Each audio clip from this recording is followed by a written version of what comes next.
And the question goes that in the Act, under the Act, that is Succession Act, Section 31B, it actually says that a person, it's only movable property that can pass as a mountain causa. Matisse donation Martin Causa then again goes ahead to say that thing, that estate could which let me read as written. A person gives more movable property which he could otherwise disposed of by will. I remember in the class earlier you told us that everything can be put under a will, including all movable property, and now we have an instance where actually it is written that that's something that ought to pass through Donatio Martin Kusa ought. Wait, why are you calling that thing Martin Kusa? Oh, mwalimu ni mimi wa mulima. Umesema Martin Kusa. Okay. Must be nice. Okay. Uh-huh. Yes. Now that thing ought not to have been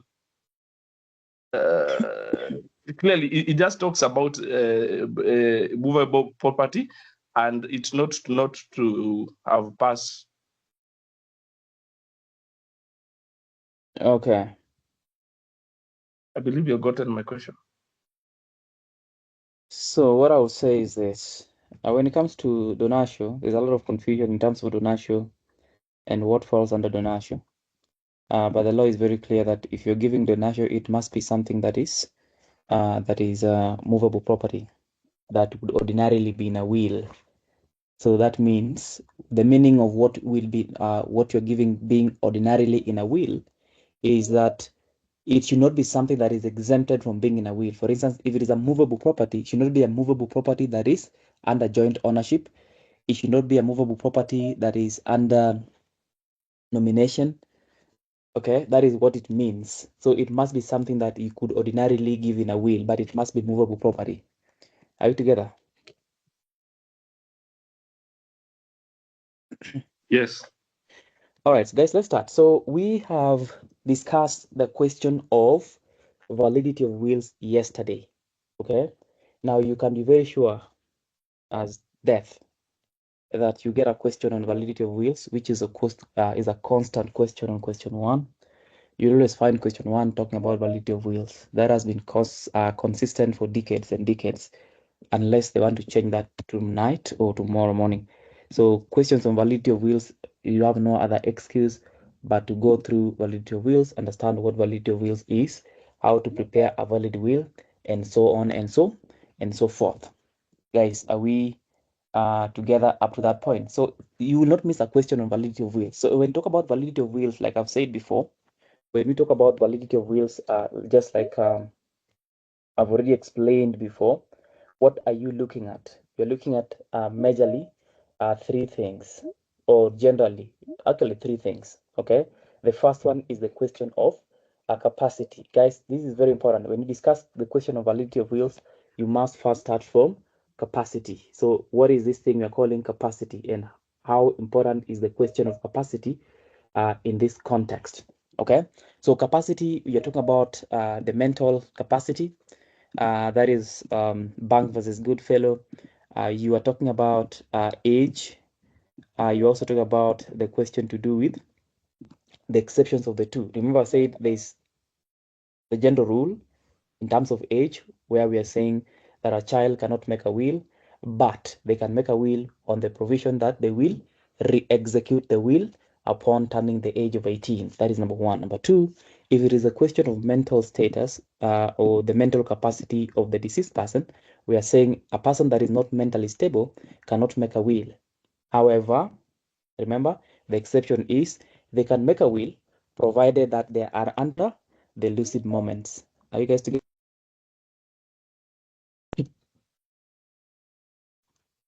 So those are the things you need to look at in as far as capacity is concerned. Okay. The next thing is the formal requirements, which talks about the question of attestation, execution by the testator, and the two witnesses. Okay. You need to understand that as much. You also need to understand that as much, because if you don't understand that bit, it is going to be very hard for you to comprehend answering a question on validity of wills. It is going to be hell for you to answer questions on validity of wills if you don't understand the question of attestation and execution. So attestation and execution, we have talked about it, guys. Is a rule under section 11. I do not need to go back and talk about that aspect. More so the question of validity of wills. Right now, your only bet, if you're going to that exam, the only thing you can predict that will come as a matter of right is validity of wills. That is the only thing you know that will come. Okay, the rest of the things you'll gamble here and there, but when it comes to validity of wills, it is a sure bet. You must discuss a question on validity of wills, because that forms the center of the law of succession. So in terms of validity of wills, again, the third issue is the question of vitiating factors. They are normally not there in a question. They don't have to exist, but where they exist, they either affect a specific gift or they affect a specific will, or the will in its entirety. And that is the question to do with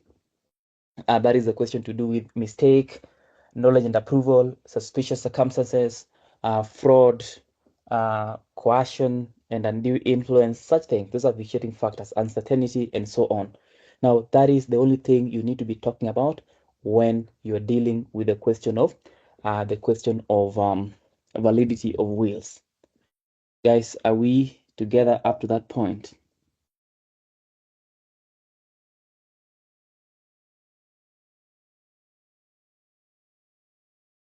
Yes. All right. So that is very clear. That is what we discussed yesterday. Another thing that we discussed yesterday that I also just want to stress on and just mention is the question of dependence. Guys, this is where it's going to be very, very interesting, because you get questions, around 4 questions. I'm not saying 4 or 5, but generally all the 6 questions are supposed to be around these people. Okay? Dependents and beneficiaries. Who are dependents and who are beneficiaries? Who are dependents and who are beneficiaries? Guys, please let us talk about that. So I've said this before, and this is where you guys will lose the point. The first thing, you need to understand who is regarded as a wife within the law of succession. Okay? And specifically, I said yesterday that there are 3 people that must always be regarded as wives at any given point. The first one is the wife under the Marriage Act. That is the spouse that is legally married under the provisions of the Marriage Act 2014. That is the first one, the goat wife. The second person that is of key interest to us is the woman under Section 3.5. The woman under Section 3.5. And we said that for you to be a woman under Section 3.5, you must meet certain requirements. You must be married to the deceased person. You must be married to the deceased person at a time when they were already married, either previously or subsequently, in a system that permits monogamy. And then for you, you must also be married in a system that permits polygamy. So that is the dynamics around the woman under Section 3.5. And then lastly is the woman under Otensaya Wanjiku versus Public Trustee. Now, this has been a very huge debate, a very, very huge debate. Okay, this is where most of you don't agree, and that is where the examiner will be cashing in if you don't agree. Okay, what is the issue here? The issue here is somebody is a girlfriend, somebody is a side, whatever they call themselves. Okay, what is the place of somebody who is a girlfriend or who is just cohabiting with the deceased person during the period of his life? They have children maybe, and all that. What is the position of that? You need to understand that very well and appreciate it. Now, where do you start from? You start from Otensaya Wanjiku versus Public Trustee. That is where you start from. Otensaya Wanjiku versus Public Trustee.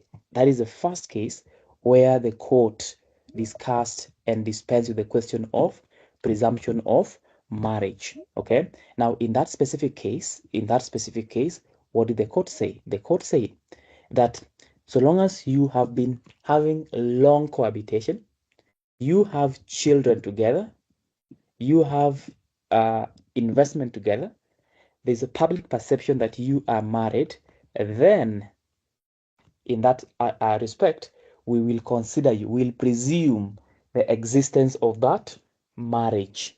Okay, that is Otensaya Wanjiku versus Public Trustee. Now, last year, that is the year of 2022, sorry, in the Mary Nyambura case, I think, remember that case? That is a case that you want to read before you get into an exam, because it expounds on the question of cohabitation, and the Supreme Court gives a different analogy or a different approach to the question of cohabitation. Now, in that same case, Mary Nyambura case, of course, is a Supreme Court case, the court says, hey, for you to claim for you to claim presumption of marriage, there's few things you need to do. Okay, the first thing you need to do, of course, are the things under Otensaya Wanjiku versus Public Trustee. That is the first thing you need to have, the four that I've already mentioned.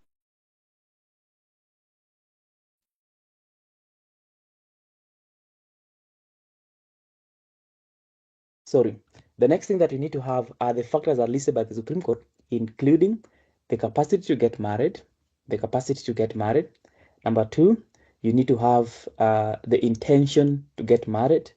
So the Supreme Court explained more and more on what would amount to presumption of marriage. For us to presume marriage, what is it that must be there for presumption of marriage to exist? Okay, so that should you get a question asking you to proceed and advise person XYZ on their interest, on how they can inherit, whether they can inherit from that estate, then you need to ask yourself first whether they're wives. And if they are claiming that they are cohabitees, not really cohabitees, but common law wives, that is as a result of presumption of marriage, then you need to qualify that against that case. I see somebody has already sent it in the chat, so you need to know that case. Now, if there's a school of thought that you guys have, so those of you that go to class B or class C, a very, very wrong school of thought. Okay, that is a very wrong school of thought. If you go with that school of thought in an exam tomorrow, you'll fail. Without any shadow of doubt, you will fail. Okay, you need to read the law as it is and interpret it as it is. Okay, so those of you in class B and C, we know your theory. So please, you want to read that case, because if you are arguing that there's no cohabitation, then the Supreme Court has said clearly that there is, then it beats the analogy, it beats the logic that there exists an instance even within the Evidence Act that somebody can presume existence of marriage. So that is one thing that you also need to understand. Who is a cohabitee and what do they need to qualify to become cohabitees? Not to become cohabitees, but to have the presumption of marriage. What do you need to have? Long cohabitation, public perception, and all that. Are we together? And after you qualify that, then you can now advise that person that they are wives as a result of that specific presumption of marriage, and then they can now petition for grants of administration, whichever the type of grant that you are dealing with. Guys, are we together?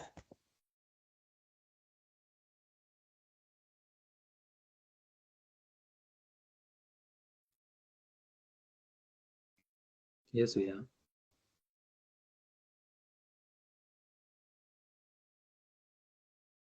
All right.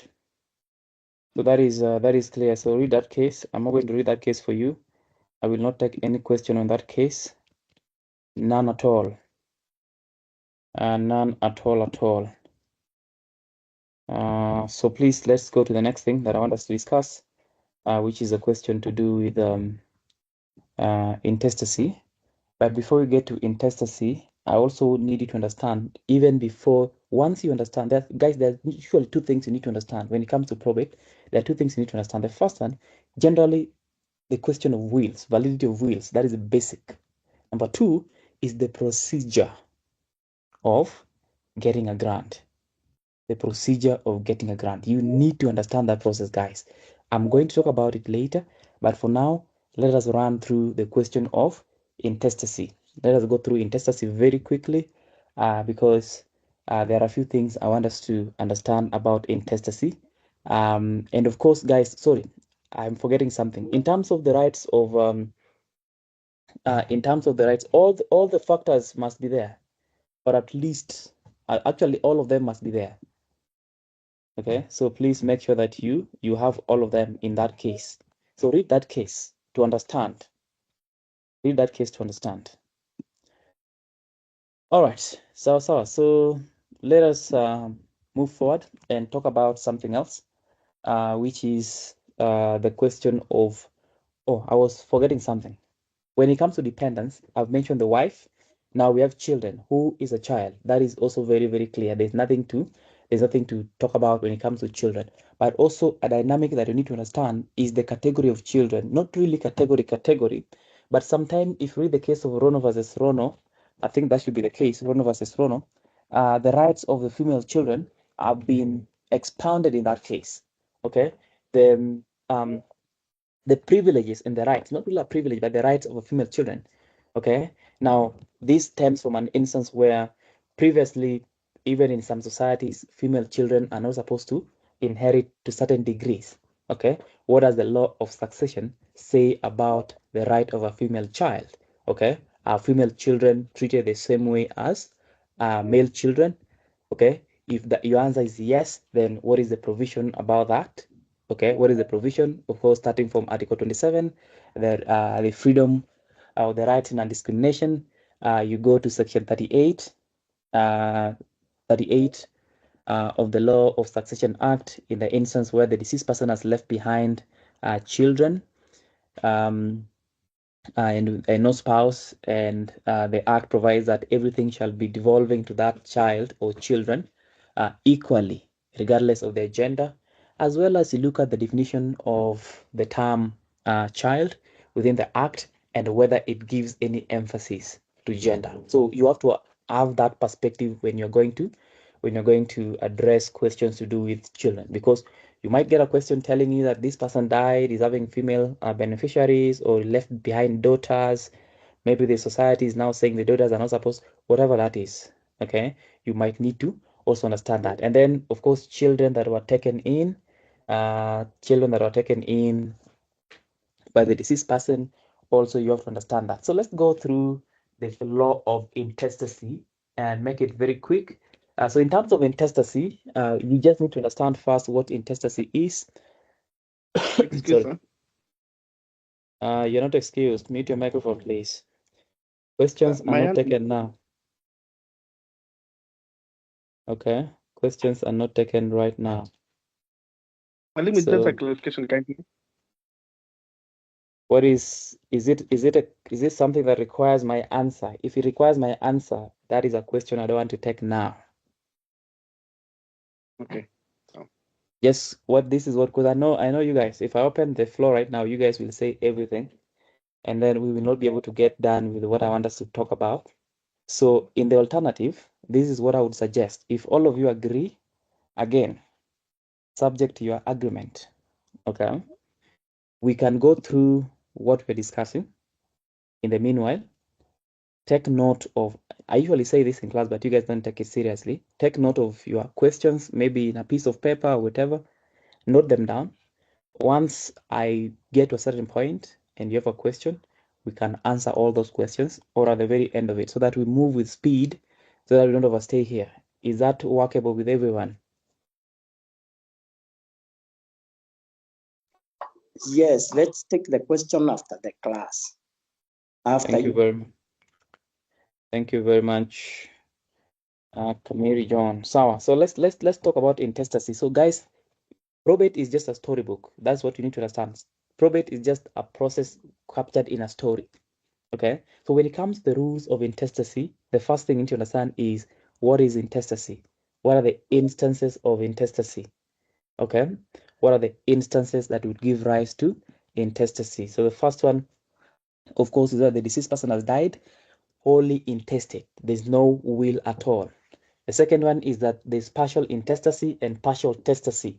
This is where the will has been made and the will covers a part of the estate, and the will doesn't cover part of the estate. Okay, that is also a question to do with intestacy. And also an intestacy will arise in an instance where the deceased person left behind a will, that has since been declared invalid. When the will is declared invalid, then the deceased person is treated as if there was no will. Okay, that is the question to do with the instances of intestacy. So again, quickly, the rules of intestacy from section 35 to all the way to section 40. 35 to section 40. So in terms of the rules of intestacy, you just need to understand what happened in that instance. So the first instance is where the deceased person has left behind a spouse and a child. If the deceased person dies today and leaves behind a child and a spouse, okay, this is a question that you ordinarily even find in question 1.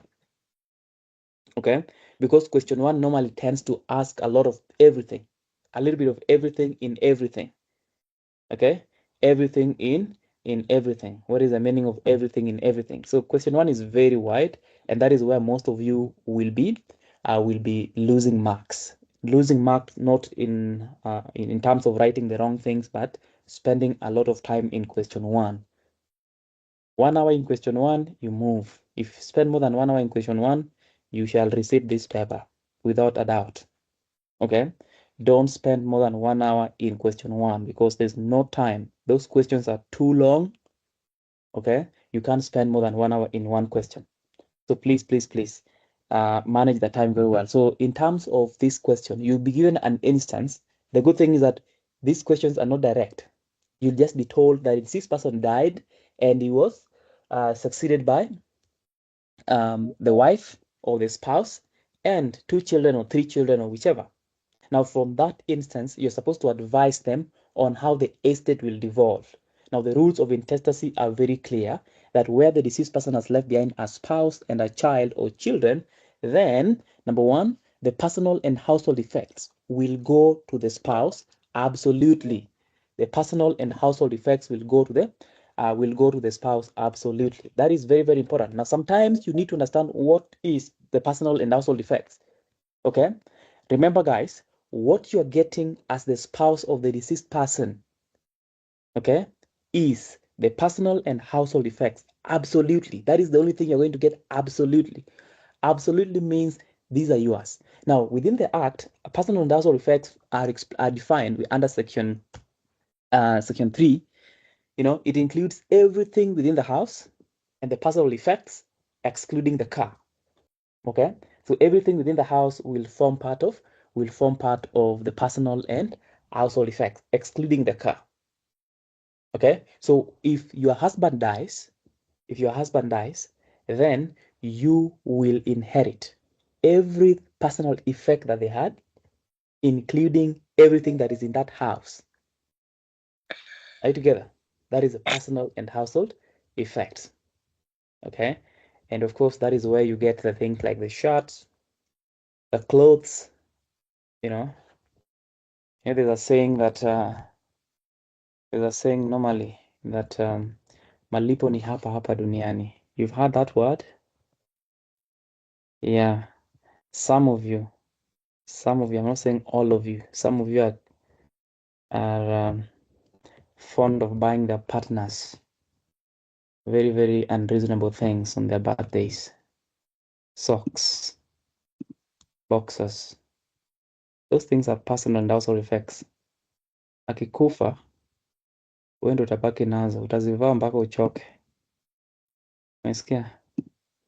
Those socks you keep buying every birthday, socks bale moja, utazivaa mpaka uchoke. That is how the world works. So buy your partner something that you can have, you can be proud of, to inherit when they go. Please learn from that. So the personal household effects are absolutely transferred to the spouse. And then secondly is the life interest in the whole of the remainder of the estate. And then after or during the pendency of that life interest, they can apportion part of that estate to the surviving children through the power of appointment. Okay, and of course, you know that comes from the traditional setting of the Kenyan societies. So the children will only get what they're given by their mom or their father through the power of appointment. Are we together? And in that instance, if there's any child that is not happy with the power of appointment, then they need to go to court under Section 35 and tell the court that they're not happy, and the court will give them reasonable provisions. Are we together? Reasonable provisions. And now that I'm mentioning reasonable provisions, guys, you need to understand reasonable provisions. Again, this is also where there's a problem, and this problem is coming from Class B and Class C. You know, how do I know that? I attended those classes myself, so I know Class B and Class C, you have a problem. Reasonable provisions is under Section 26.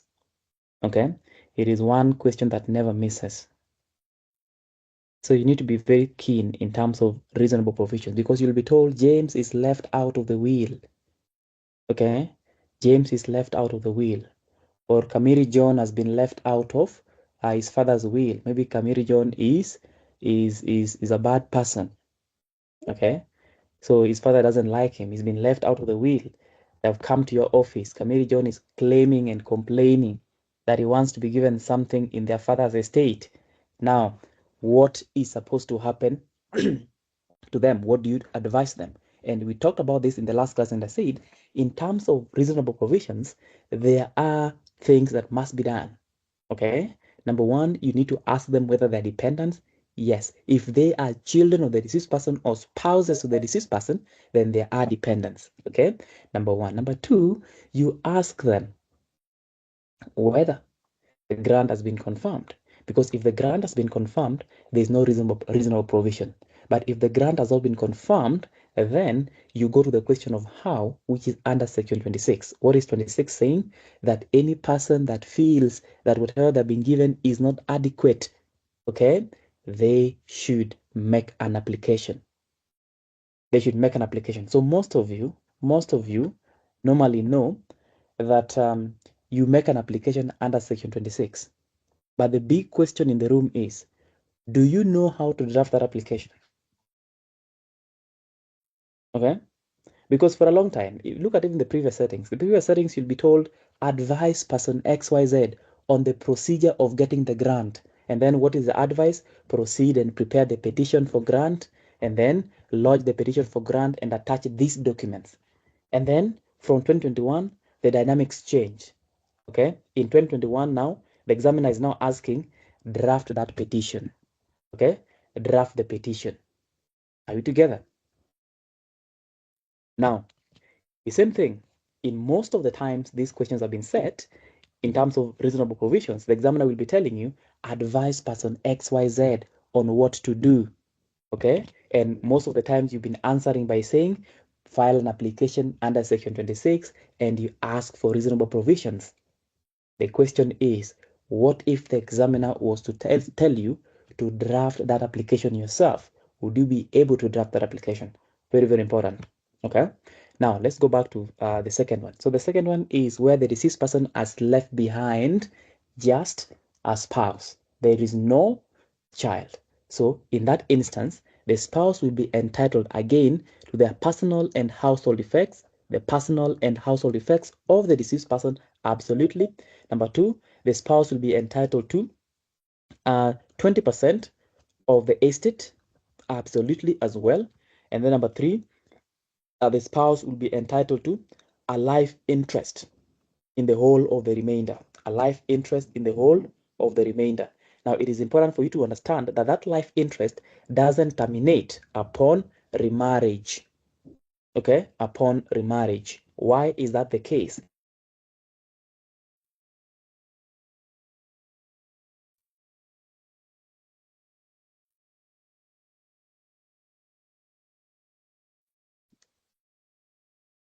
Oh, sorry. I don't know why you guys lost me, but what is the last thing you heard me saying?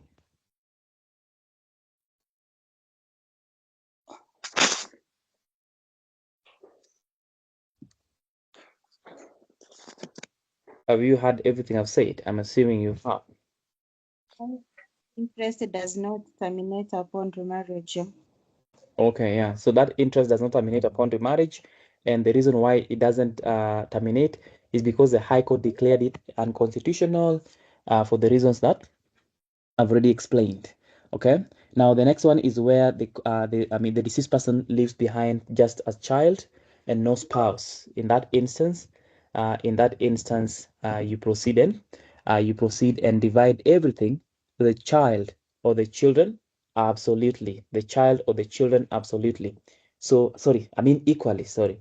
So if there are two children, of course, each of them will get equal share of that estate, and that includes, okay, that includes, I mean, the provision on non-discrimination. So you make sure that you don't discriminate on the female children. You don't discriminate on the female children. So all of them will inherit from their father's estate or their mother's estate without any discrimination. That is the question of where the deceased person has left behind children only.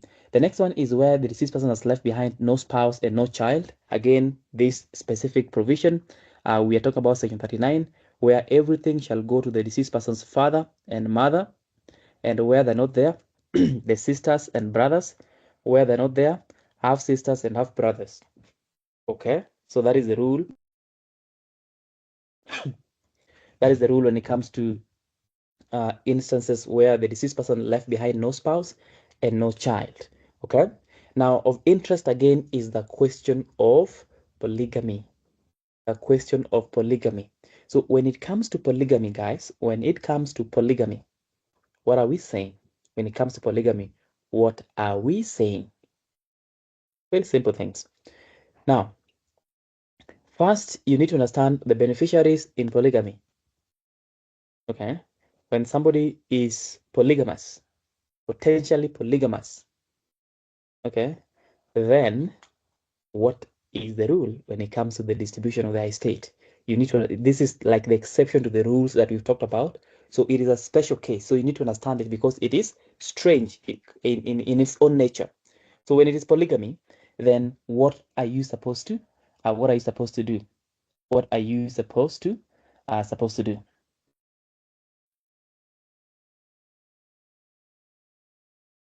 All right, so number one is that the beneficiaries are the surviving spouses and the children only. Okay, surviving spouses and the children. And the children here includes those that were taken in by the deceased person as his own. So those are the spouses when it comes to, sorry, those are the beneficiaries when it comes to the question of polygamy. So what are we saying? That each spouse, I mean all the children, will be regarded as individual units, with the spouses being additional units. That is number one. Number two, the personal and household effects shall remain in each house. Every house or every spouse shall be entitled to the personal and household effects that are in their houses. Are you together? So that is the rule when it comes to polygamy. So the children are units, and then of course the surviving spouses are additional units, and everything shall be divided equally among all the units. Are you together? And the personal and household effects of the deceased person shall stay within their houses, and they shall be entitled to that absolutely, depending on what is in their house. Guys, are we together? Are we?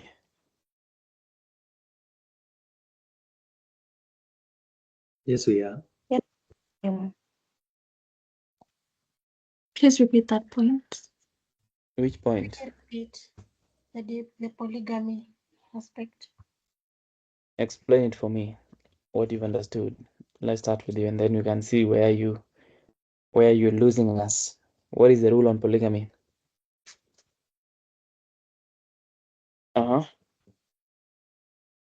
Please speak up. For polygamy, my understanding is that all children of the deceased person will be regarded as dependents, and the personal and household effects, if now in this case, usually the women are living in different places, they shall remain in those specific homes. Yeah, that's what I've understood.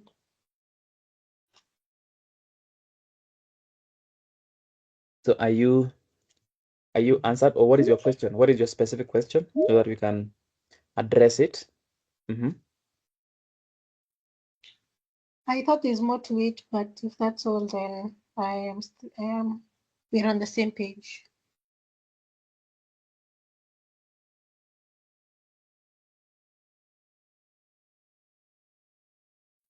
Oh, sorry. No. Polygamy is very simple. Just keep it simple as that. It's very simple. Each child is a unit. The spouses are additional units. Everything is divided equally among all the units, and every spouse shall be entitled to absolute ownership of everything that is the personal and household effects that are in their respective houses. I hope that is clear now. So let us go to something else that I want us to talk about again. So that is that is the question of polygamy. So apart from polygamy, again, you might also want to understand how to construct a schedule of distribution, and in this essence, a schedule of distribution will only come from the instances we've said, so that if this person is a polygamous person, then you know how the schedule of distribution will be looking like. If this person is or left behind a spouse and a child, you know how it will be looking like. If this person left behind just children, you know how that will be looking like as well. Are you together? So that is as simple as that. So that is the question of intestacy. Any question up there? I can take one or two questions, just two questions only. Two questions only, and then we can go to something else.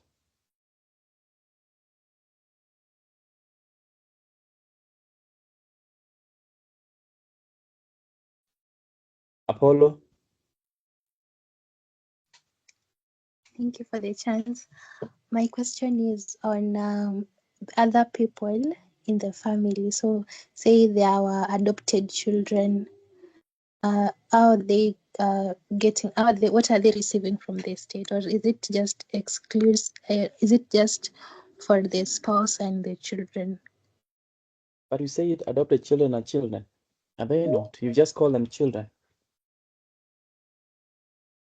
Okay, how about grandparents? Grandparents can go be with Christ. They're not entitled to that estate.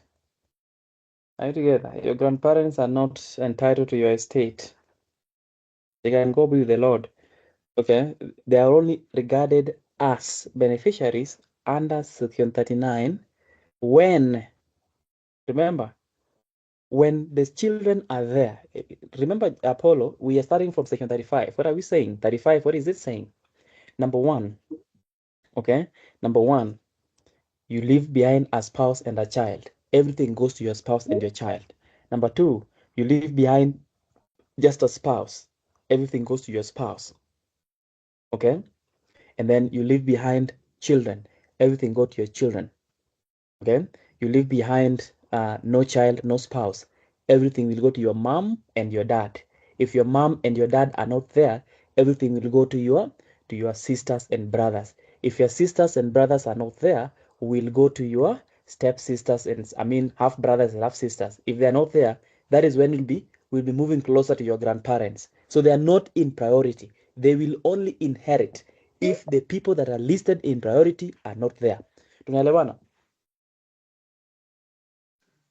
Okay, how about those who are being maintained? They're not part of the family, but they can show that they were being maintained. So Like are they who? provided for? Give me an Those like example. Section 29B. Who? Okay, let me read it. Don't read So for anything. Just instance, answer the question. Give me an we have example of who. children that were taken in, But that is and then exactly we what I've have explained, my friend. I've just said children. I've just mentioned children. I've mentioned half brothers. I've mentioned half sisters. I've mentioned parents. I've mentioned grandparents. So who again are you asking about? Mm-hmm. my question is, Mm-hmm. will they be included in the units when you're dividing the estates under And Section 4? and like I've said, there's a list of priority of people who can benefit from the estate of the deceased person. And those people can only inherit if they fall within the categories listed under 29, which I've already explained. Are they a child? Are they wives? Tick. Okay. Now, if they're not children and they're not wives, then we go to B. What is B saying? B talks about the people that must show maintenance. And who are these people? These are people that okay. Keep whispering. Okay. Whoever is whispering there, just whisper. So I'm talking about the people that are listed under 29, and these people specifically must show maintenance. For them to be given anything, they must show maintenance. They are not entitled. Remember, guys, the list under 35 to 39, they don't. These are people that have automatic right of inheritance. Okay, everybody that is supposed to show maintenance is not provided for within 35 to 40. So we are simply giving instances. Okay, so if you get in a scenario where the deceased person left behind no child, no spouse, no grandchild, no grandparent, or the deceased person died and left grandparents alone, then that is under section 39. The entire thing will go to the grandparents because that is the person in priority. So we ask ourselves, who is in priority? Is it the spouse or the child? Is it the parents, sisters, brothers? When it comes to polygamy, then these people must be existing. So the additional units must only be the children of the deceased persons. Okay? Children of the deceased person. Number one, the spouse first, and then the children of the deceased person. These are children that were given birth to by the deceased person. That is number one. Number two, they must be children that were legally adopted. And then lastly, if they're children that were taken in and being maintained, they are not children of the deceased person, and therefore for them to get anything from that estate, it will not be as a matter of right. It will be a matter of maintenance. So for them, they'll have to show maintenance. In most instances, they'll have to go to court and then get an order of reasonable provision after petitioning the court or making an application to court. Are you together? So they are not entitled as of right. They will have to show maintenance later. The same way, if the deceased person left behind the spouse and the wife and the mother is not entitled to inherit from that estate unless she has shown maintenance. Okay? Tunaelewana? Yes, thank you. All right. Thank you very much. So that is the schedule distribution. In terms of intermeddling, very, very important, guys. Intermeddling is very, very important.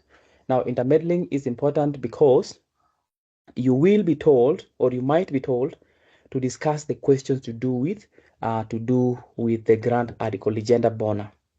Okay. Now, when it comes to intermeddling, this is an instance where the deceased person's estate is being squandered by somebody or is being managed by somebody that doesn't have the authority to do so within the law. Okay, where is this authority coming from? Where is this authority coming from? Number one, the will, the grant, or any order of the court. The will, the grant, or any order of the court. Are you together? That is an instance that will give authority to a person to deal with the estate of the deceased person. So if you are dealing with the estate of the deceased person without a grant, then, or without a will, then you become an intermeddler. How do you deal with intermeddling? First one, you report the matter to the local administration, that is the area chief. It is old school, but that is what the law provides even now. So there's nothing you can do about that. It is still what the law provides. Number two, you can always go to court and seek an injunction under Rule 63 of the Probate Administration rules.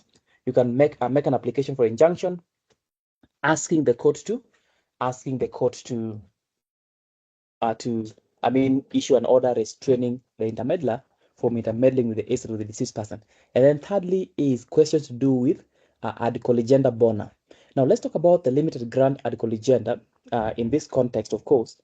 Okay, in this context, of course, we are talking about the question to do with intermeddling, and we are saying that if there's a chance that the estate is going to waste away or be squandered in whatever way, you can go to court and get an order of a grant ad colligenda bona, and the court will proceed and grant you the privilege or the opportunity to gather, okay, to gather the estate of the deceased person and safeguard it.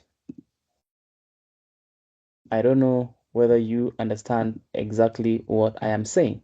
So, ad colligenda bona, you need to understand that aspect of ad colligenda, more so in the context of you're being told that the deceased person's estate is wasting away, for instance, or perishable for whatever manner. Okay? And most of in this context is the question of farm produce or anything else that is perishable. Okay? So how do they rescue the estate? How do you stop the estate from wasting away? And that is through the process of applying for the grant ad colligenda bona. So you have to tell them how to apply for that grant. How do you apply for grant ad colligenda bona? You go to court through the prescribed form. You don't know the form. You don't need to mention the form if you don't know the exact form. Okay, you can always use the word prescribed form. Are we together? So that is ad colligenda. So in terms of intermeddling, it comes there, but we'll talk about ad colligenda at length when we get to the question of grants. The question of grants. All right, I think that is the end of intestacy. Any question on intestacy, and then we can go to grants. We can go to grants and we can go to grants. Somebody? Any question? Please, Chepkemoi. Hi, thank you.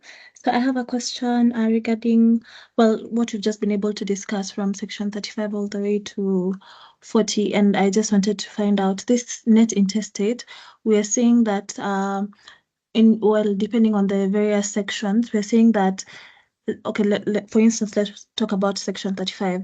So you're saying the spouse has a life interest in the net estate. So the assumption here is that these are the only people who are trying to get this property. We're not talking about any other person who's perhaps going to court, or we're not talking about a grant at this point.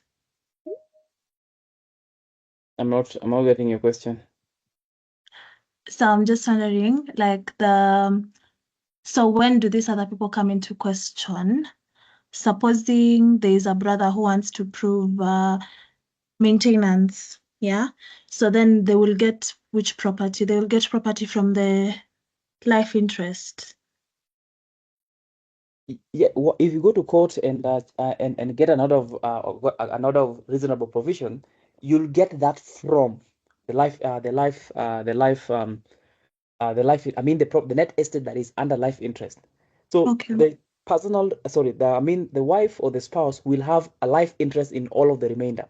But at any time, the court can give an order. Somebody's having the video on, please mute. The court can give an order that a person be given access to the to the net estate. So if you are having, let's say, a net estate of 10 million shillings, then part of this 10 million can be given to someone if they apply for reasonable provisions.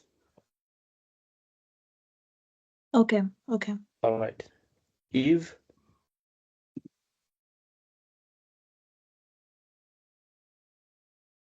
Divorced wife, can a divorced wife petition for? No, just stop there. Divorcees are not, there's not, once you're divorced, you're divorced. You're not a relative of that person. A divorced person is not even a relative of that estate. So for the divorce, apana.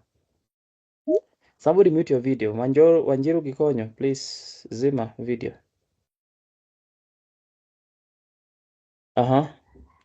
So a divorcee is a divorcee. They're gone, never to come back. Okay. Ashley, Mbula. Just a clarification on what you said about children who have been taken in by the deceased but are not really their children.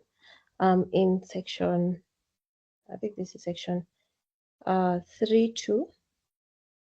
Yeah, 3.2.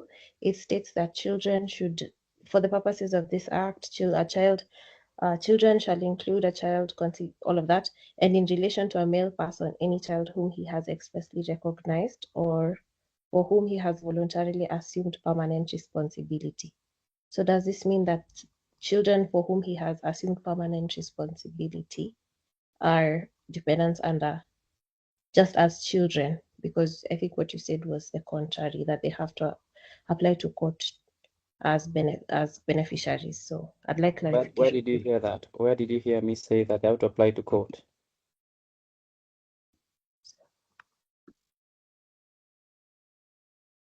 Where did you hear that? I think what I heard you say was that a child that the deceased has taken in, but is not their own child, they have to apply to become they're not independent dependents, is what I mean. Like they're No, not they like have to show maintenance. For them to get Yes, something show from this, they have to show maintenance. So most of the instances, they'll be applying for reasonable provision, and of course, they have to show when they're applying for that reasonable provision, they have to show maintenance, that I was being maintained. Okay. Now that's where I need clarification. Because the act states that a child, for the purposes of the act, includes those who the deceased person has been maintaining or taken up responsibility for. And then in section 29, a child is stated as not needing to show maintenance. So which is which? Is it that Those things are not contradicting each other. There are still, I've said, guys, there are three people that will form part of the category of a child. The first child is a child given birth to by the deceased person, an adopted child, and a child that is taken in by the deceased person. All those are three children. They are children, but one of them must show maintenance. The first and the second, they automatically inherit. The act in defining a child does not say that this child will automatically inherit. No. If you go to section 22, not 22, sorry, 29, who's that who is speaking? Mbula. If you go to 29, 29 gives two categories. The first one, 29A, talks about the children of the deceased person. They don't have to show maintenance. And then 29B talks about the children that were taken in. They are still children, yes, taken in by the deceased person, but they have to show maintenance. Tunaelewana?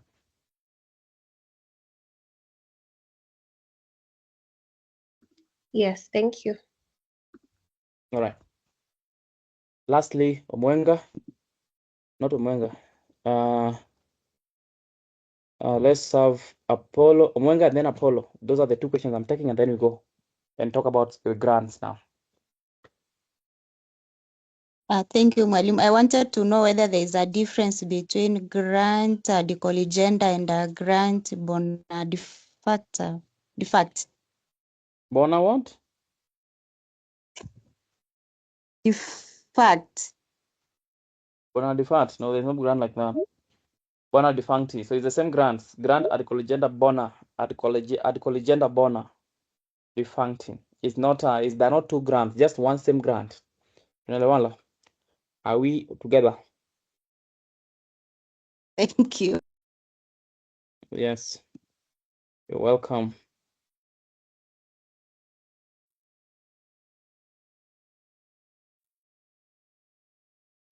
Apollo, lastly.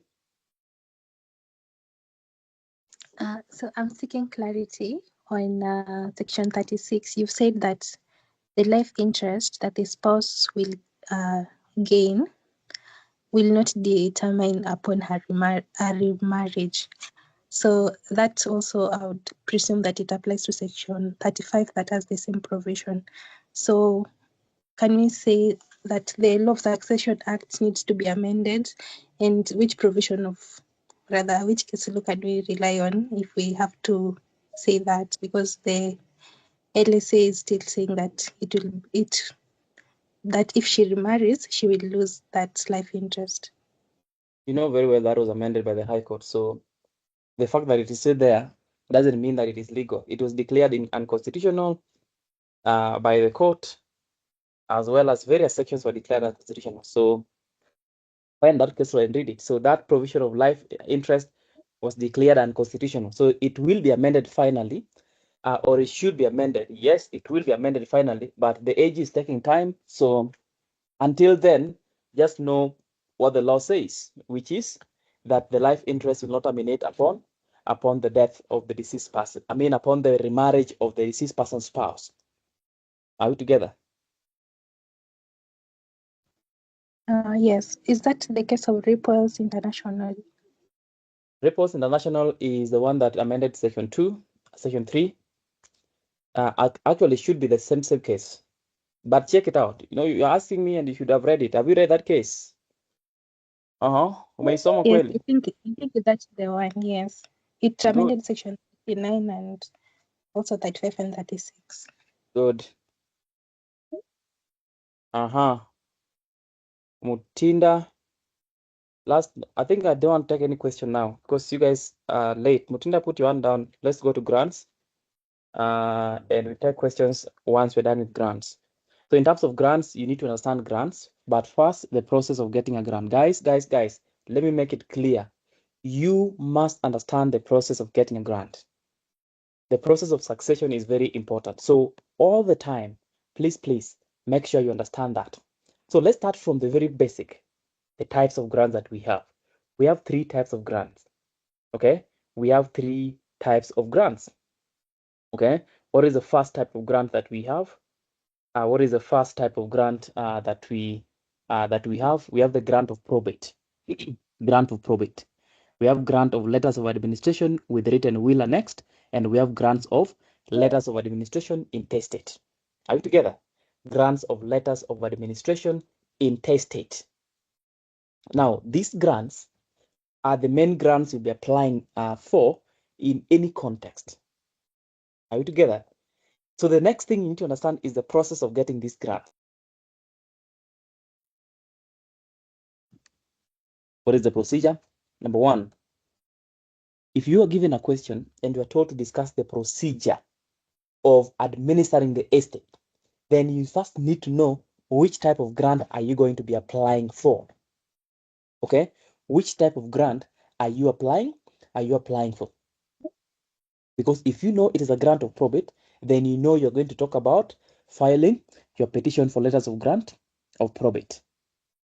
If you know it is a grant of letters of administration with written will annexed, you know you're supposed to talk about filing the application, petition for letters of administration with written will annexed. So the type of grant is very important. So you first have to establish what type of grant are you talking about. That is the first one. The second one that you must also understand is the question of limited grants. But before we get to limited grants, please let us go through the process of succession. So that is very important because you most definitely should be able to get a question like that. If you don't get a question like that in an exam, it means you sat a different paper. You know, you could be sitting a different paper from the rest of everybody. You know, you'll go to the wrong exam center and you do a wrong exam. If you go to that exam and you don't see any question on grants, you need to ask yourself, where am I? And then you can ask them to take you to the right exam center. But essentially what I'm saying is that the process of administration is a common question all the time.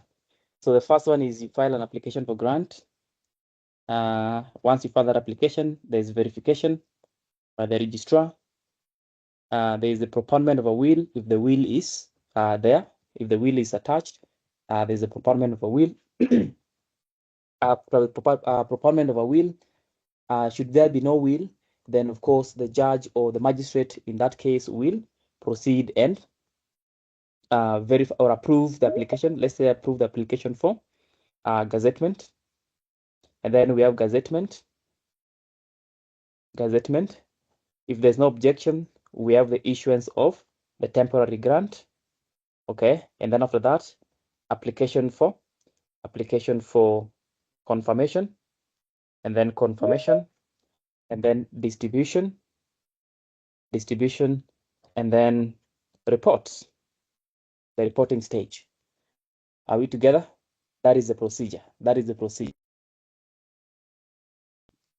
So at any time, you start from filing an application or filing the relevant documents. So that is grant of letters of administration intestate, or letters of administration with written will annexed, or grants of letters of probate.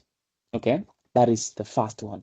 And then the second one is this specific application is verified by the registrar just to confirm that you filed the relevant documents. Okay, that is that. After that, we shall go straight into the question to do with propoundment of a will. The will is propounded by the judge or the magistrate, and then we go straight to gazettement. The application is gazetted in the Kenya Gazette or published in the Kenya Gazette for 30 days, and then after that, we have the issuance of the temporary grant. Okay, once the temporary grant has been issued, then if there's no objection, of course, that is when you issue the temporary grant. Once the temporary grant has been issued, 6 months within that, after that, you're supposed to apply for confirmation of the grant, and then the grant is confirmed. Once the grant is confirmed, then of course you get a certificate of confirmation of grant, which you proceed and distribute the estate, and then you report back to court in terms of how the administration or how the distribution was undertaken. That is the process. So have that process at the back of your mind should you be told to discuss or advise somebody on the process of administration of that specific estate. All right, so that is the question of grants.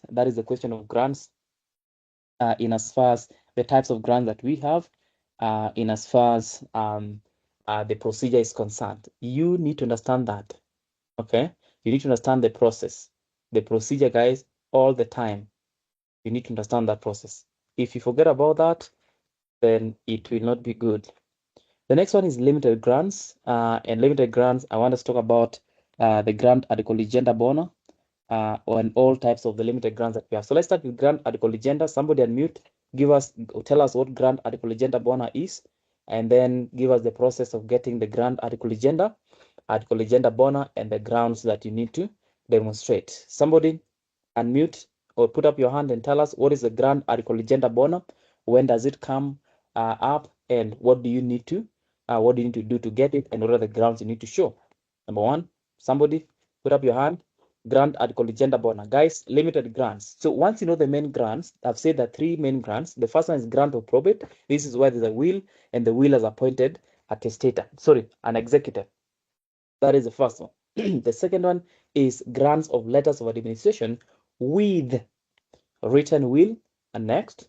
The third one is grant of letters of administration intestate. So all that you understand at what instance they are going to come up. Once you understand that, then we have limited grants now. Certain instances within the probate law where we will need to take out a limited grant. What are these instances? That is what I want us to discuss right this minute. So somebody put up your hand and tell me, when do you take out a limited grant article legenda and all other types of limited grants that we have? So just mention them in passing, but for you to master that, you need to understand a few things: what it is, what circumstance will give rise to it, and the process of getting it, and also the ground that you need to demonstrate. Now, the examiner will not call you sweet names when it comes to this one.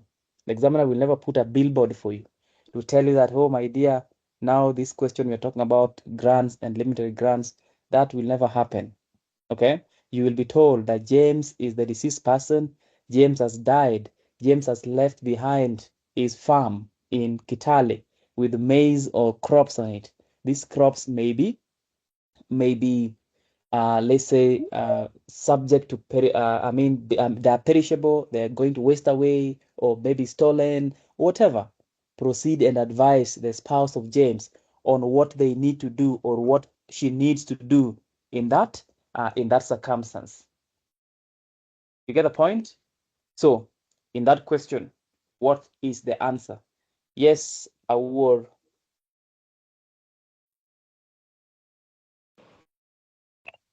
Okay. Can you hear me?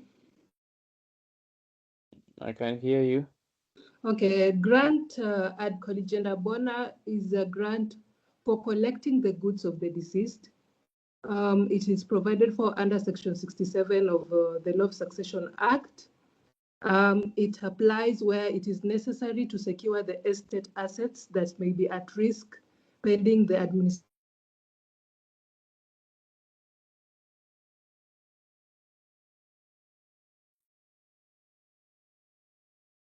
She has disappeared. Somebody. She has disappeared. Let's see if she will come back. Meanwhile, somebody put up your hand and give us, she's there. I will proceed.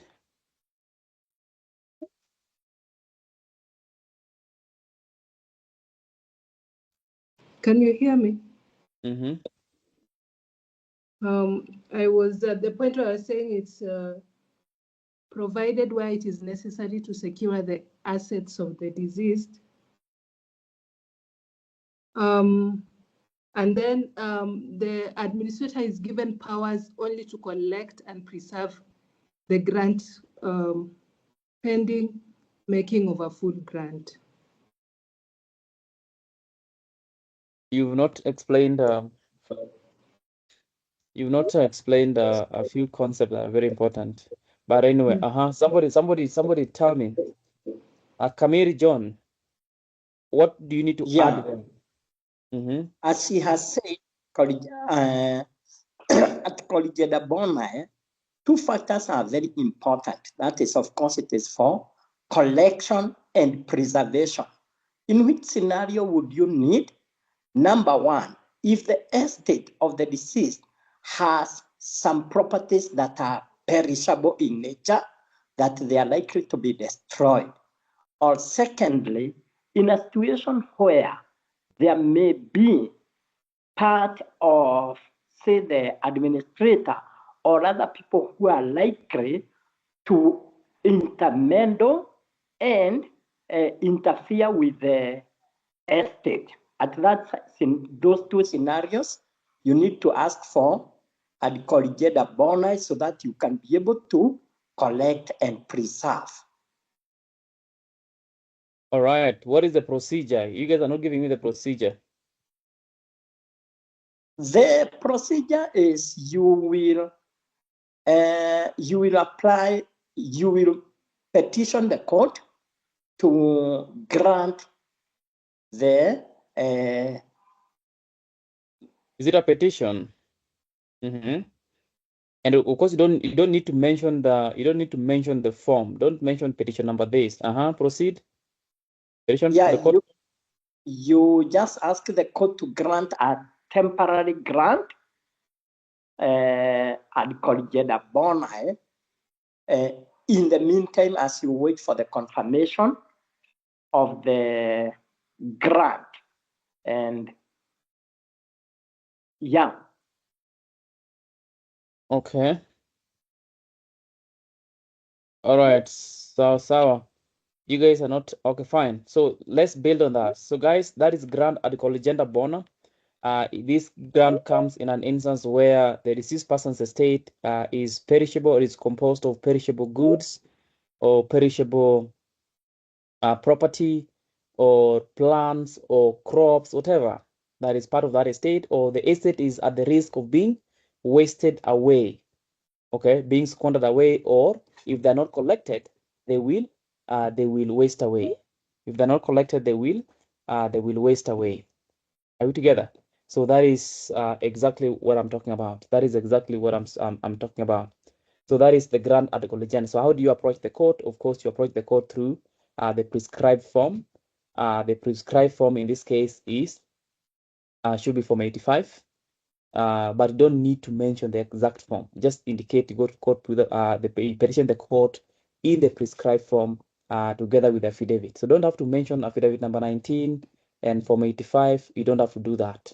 Okay, that is not important. What is important is you understanding the scenario and you explaining clearly to your client in the question. So that is grant ad colligenda bona. Okay. What other types of limited grants do we have? We have grant ad litem. Of course, you know what ad litem is. Ad litem is an instance where there's pending litigation.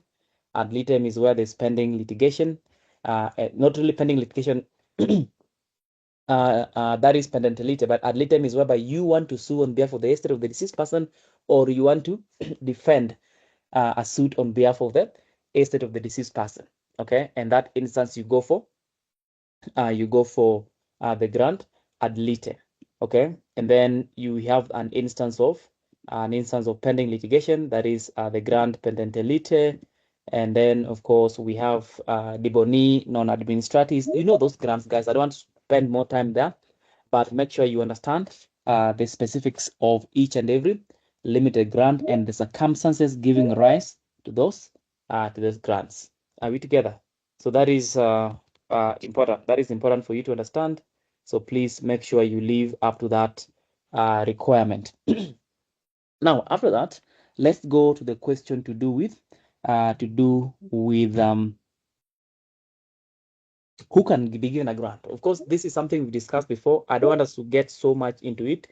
Who can be given the grant? Of course, a person that is above the age of 18, a person that is above the age of 18 must be given a grant, or can be given a grant. Any person that is above the age of 18 can apply for the grant. You must also be a person of sound mind, and you must not be bankrupt. And then, of course, you know, grants are not given to any person that is not, any person that is a company, except a public trustee. Are you together? Except a public trustee. So that is very important also as well for you to understand. So in terms of priority, of course, you know the rule of priority. What is the rule of priority? Any person that is listed under Section 66, that is the spouse itself, the spouse herself or himself, the surviving children, a child or children. Apart from that, we have the public trustee. Also, we have the creditor. Those are the people that are entitled to make an application for grant. But guys, remember, you will need to understand the consequence of not, or the procedure where somebody has refused to take out a grant. When somebody refuses to take out a grant, what is the procedure? When somebody refuses to take out a grant, what is the procedure? That is citation. So citation, we'll talk about citation in a minute, but you need to understand what citation is and how citation works. Tunaelewana?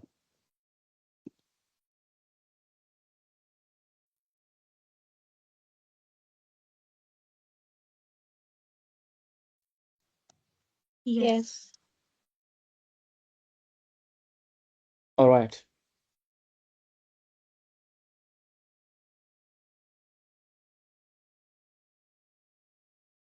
All right, so that is that. So I want us to go and talk about something in terms of the grant and what forms part of the grant.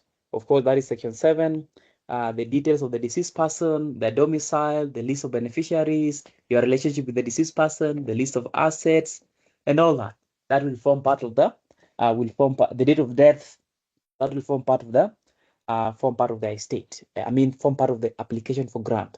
So I'm hoping that you are moving together with me as we get deep into the discussion around the question to do with grants. Another thing that is also important about grants is the question to do with the sealing and resealing of grants.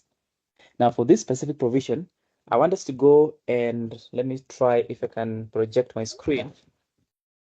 Because one thing about grants that you need to understand, grants are very simple things. So what is it that must be on your radar at any time you discuss grant? Because there are very few things. The first one is the process of getting the grant, the types of grants, the limited grants. You need to understand that limited grants perspective. The next thing is the question of revocation and rectification of grants. How do you revoke a grant? Should there be a problem with the grant? How then do you revoke? A grant? How do you revoke a grant if there's a problem with the grant? Okay, how do you revoke a grant? That is very, very important. Revocation of of grants.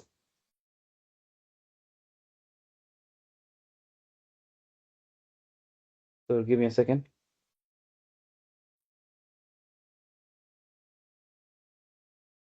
All right. So revocation of grants. You must understand that as well. The next one is the question of sealing and resealing. Now, this is a topic that most people ignore. Most people ignore the question of sealing and resealing of grants. I don't know why people ignore this specific topic when it comes to grants, but you need to understand the concept of sealing and resealing of grants. We shall talk about sealing and resealing of grants again. Also, apart from sealing and resealing of grants, you also need to understand the question of contentious probate when it comes to grants. The first one is objections. The second one is citation. You must understand those two things, objections and citations. What is this thing about objections? What is this thing about citations? Okay, how do you cite somebody? Okay, you need to understand that as well. If there's a problem with the grant, how do you rectify the grant? How do you revoke the grant as well? Okay, you must understand that as well. And then you also need to understand the procedure, and this I'm saying very seriously, with a serious face, the procedure of administration of special estates. I'm not saying any of that can be said, neither am I saying no. But I'm just saying that if it is said and you don't read on it, there's an absolute surety that you will cry. Okay? So administration of estates which are special in nature. Okay? What is the first estate that is special in nature? The estate of an advocate. What is the procedure of administering an estate of an advocate who has died? If, for instance, I am an advocate, no, not me. I don't want to die. Let's use somebody. Person X is an advocate. Okay? Is having a law firm, practicing in whichever name and style, and this person has died. How do you administer the estate of a deceased person with an advocate? Okay? Those are some of the things you need to understand when it comes to grants. And then, of course, definitely, you know, the obvious ones like the duties and powers of the personal representatives. Now, if you read about the things I've just said right now, you will not be defeated to answer a question of whatever nature regarding grants. Are you together? So let's start at the very top. Let's start at the very, very top and talk about the question of sealing and resealing of grants. Now, for you to understand the question of sealing and resealing of grants, I'm trying to open up my screen so that we can I want to project my screen under section 72, but also you understand that there's an entire provision of sealing and resealing of grants. So what is it that you need to understand when it comes to sealing and resealing of grants? Section 77, sorry. Let's go down there. But the first thing you need to understand is the issue of domicile. Issue of domicile. Very important. What is domicile?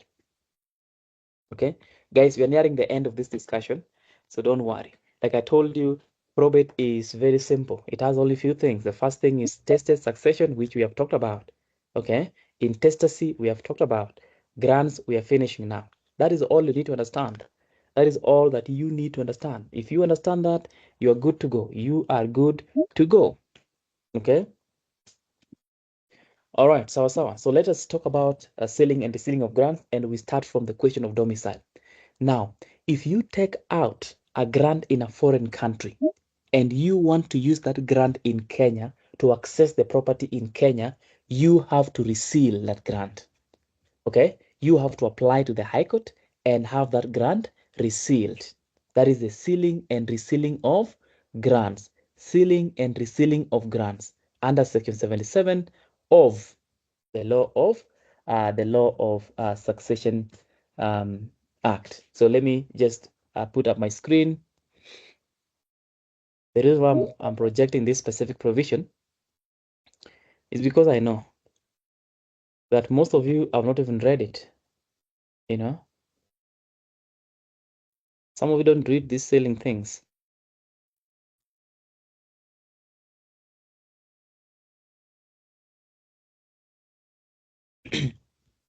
So I think my screen should be up. My screen should be up.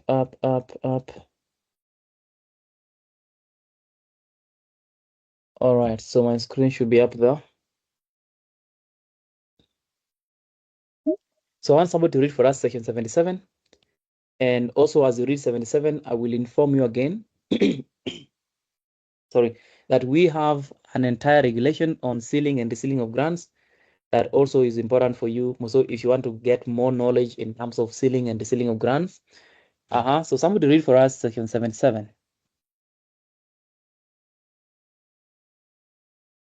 Chep Kemoy. All right, I will read. Sealing of Commonwealth and foreign grants. 77.1, where a court or other authority having jurisdiction in matters of probate or administration in any Commonwealth country or in any other foreign country designated by the Attorney General by notice in the Gazette has, either before or after the commencement of this Act, granted probate or letters of administration or an equivalent thereof in respect of the estate of the deceased person. Such grant may, on being produced to, and a copy thereof deposited with the High Court, be sealed with the seal of that court, and thereupon shall be of like force and effect, and have the same operation in Kenya, as if granted and confirmed by that court. 2. Before sealing a grant under subsection 1, the High Court A shall satisfy itself as to the payment of estate duty as provided by section 72. B may require such evidence, if any, as it thinks fit concerning the domicile of the deceased person. And C may, on the application of any creditor of the estate, require that the adequate security be given for the payment of debts due from the estate to the creditors residing in Kenya. All right. So this is very important. This is very, very important. Okay. So the first thing is sealing and resealing of grants. And what are we saying? We're simply saying that if you have a grant that you want to execute in Kenya, and you've taken it out of Kenya, so in a Commonwealth country, then you have to apply to the High Court in the prescribed form and have that grant resealed. Okay, once it has been resealed, then it will have the same effect as if it was given in Kenya. Now, before the court can reseal a grant, before the court can seal a grant, the High Court must convince itself of the following issues. Number one, the payment of the estate duty. So you have to pay estate duty, and you have, okay, and you have,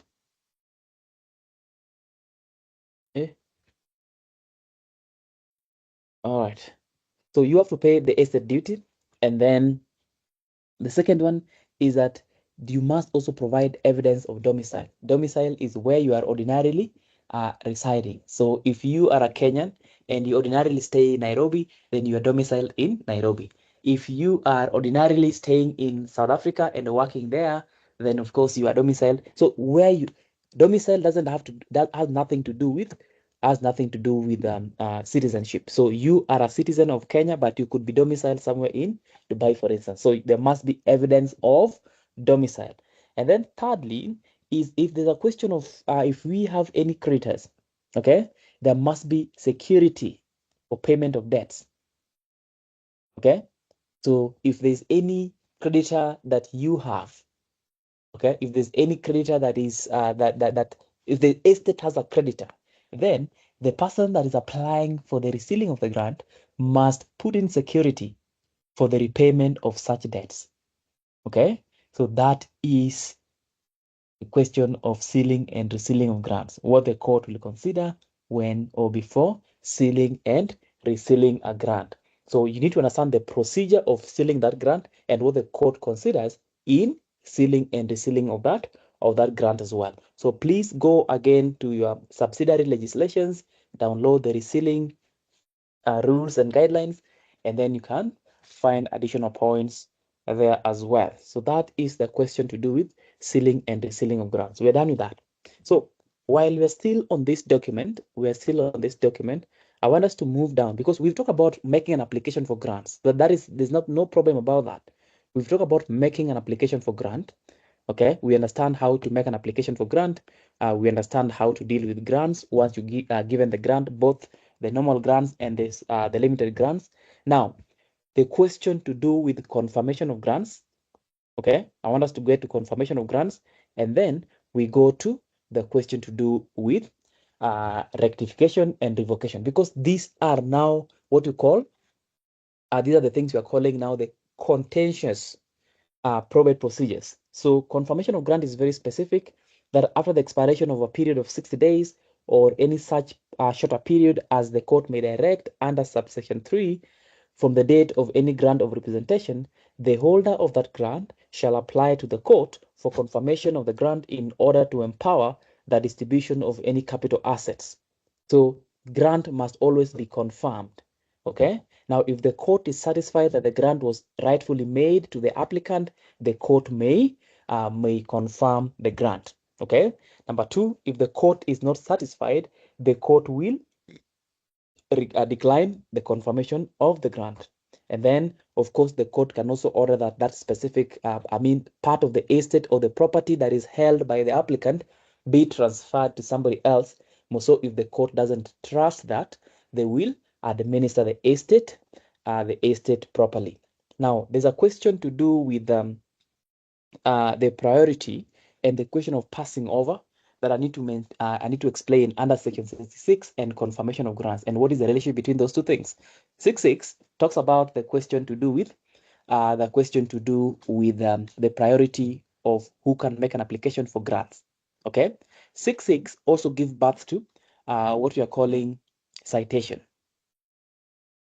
7.1 talks about confirmation, and 66 says the court may at any point skip the person in priority and make a grant to somebody else.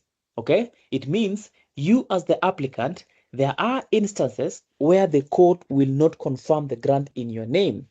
Okay, if you are the deceased person's spouse, if there's evidence that since the deceased person died, you've been living off Quiver, whichever branch of Quiver you are managing on behalf of the management of Quiver, every morning at 4 a.m.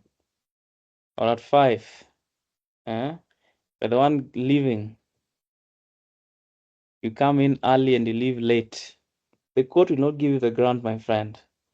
If there's evidence that you are not responsible as the guys, when you become a personal representative to the estate of the deceased person, you are being subjected to public scrutiny. So if the court gets wind of anything that is not proper, you will not get the grant.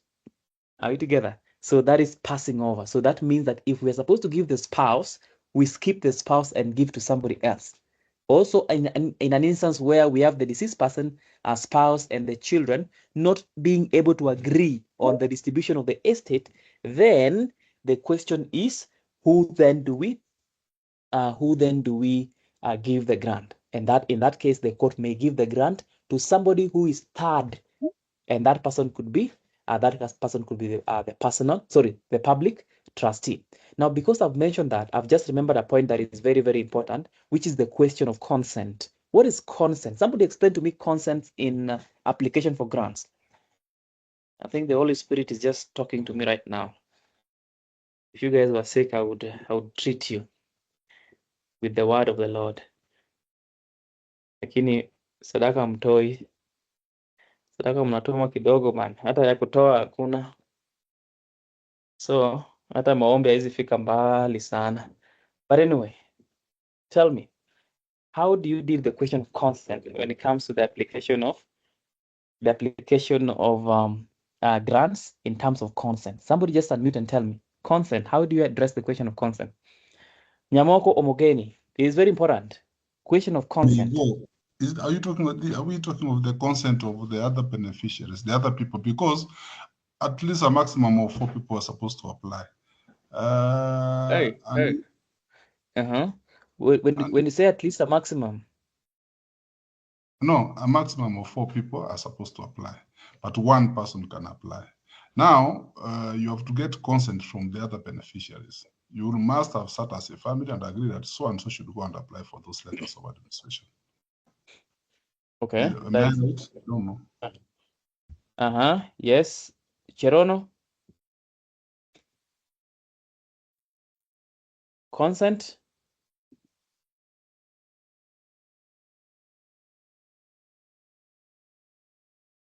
Fanny. Just to add, they must be persons of 18 years and above who will give consent. So where we have minors, they don't have to give their consent.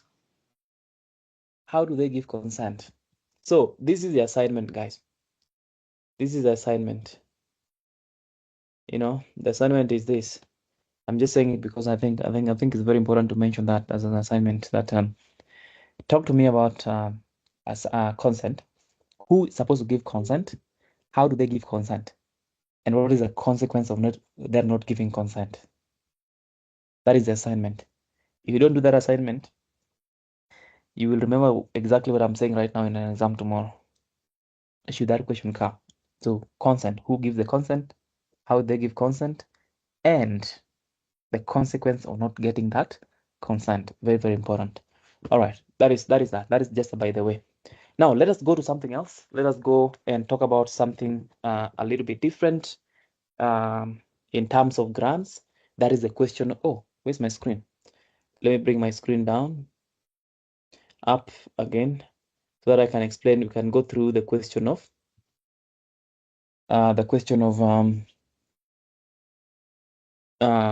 rectification. Somebody read for us section 74 while you're there. Rectification. Tanya. Mwalimu, I can read, but I have a question on consent. Can you hear me? Sorry, I'm giving you a question on consent, and you're asking me a question on consent. No, I just needed to ask, can we be told to draft a consent? And I've told you that is a wrong question to ask. When you're dealing with CLE, my friend, you don't ask what CLE can tell you to do. Okay?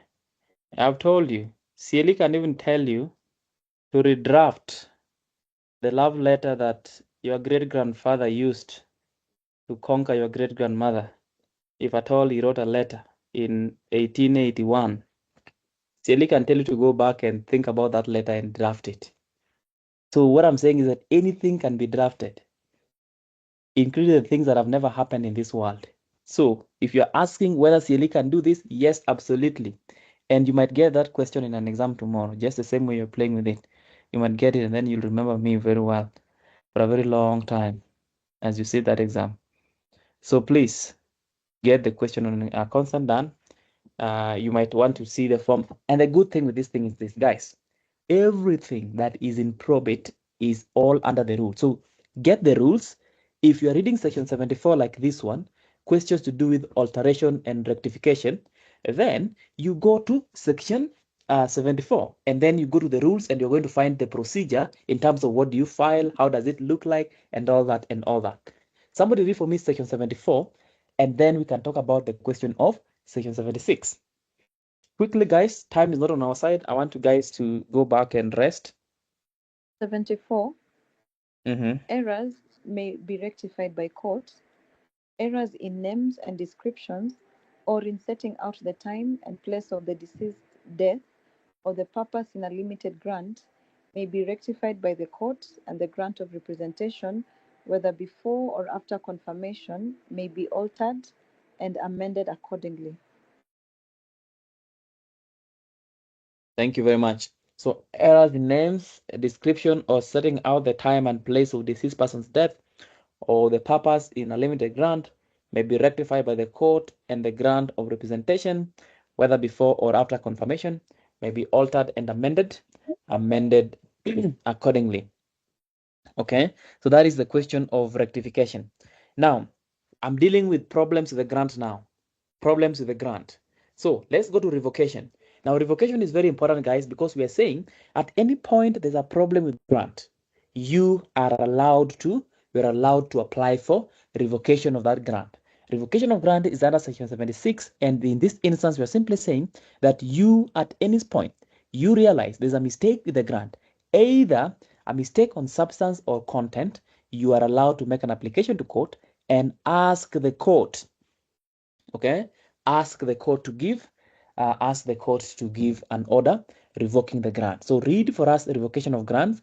But if you are reading revocation of grants, you need to understand the grounds of revocation. That is the most important thing. Grounds of revocation. Why is that important? Because if an examiner is supposed to set a question on revocation of grants, they will be asking you, advise this person and the ground. So you need to tell them that based on this ground, specific ground, you can always apply for a revocation. Are we together?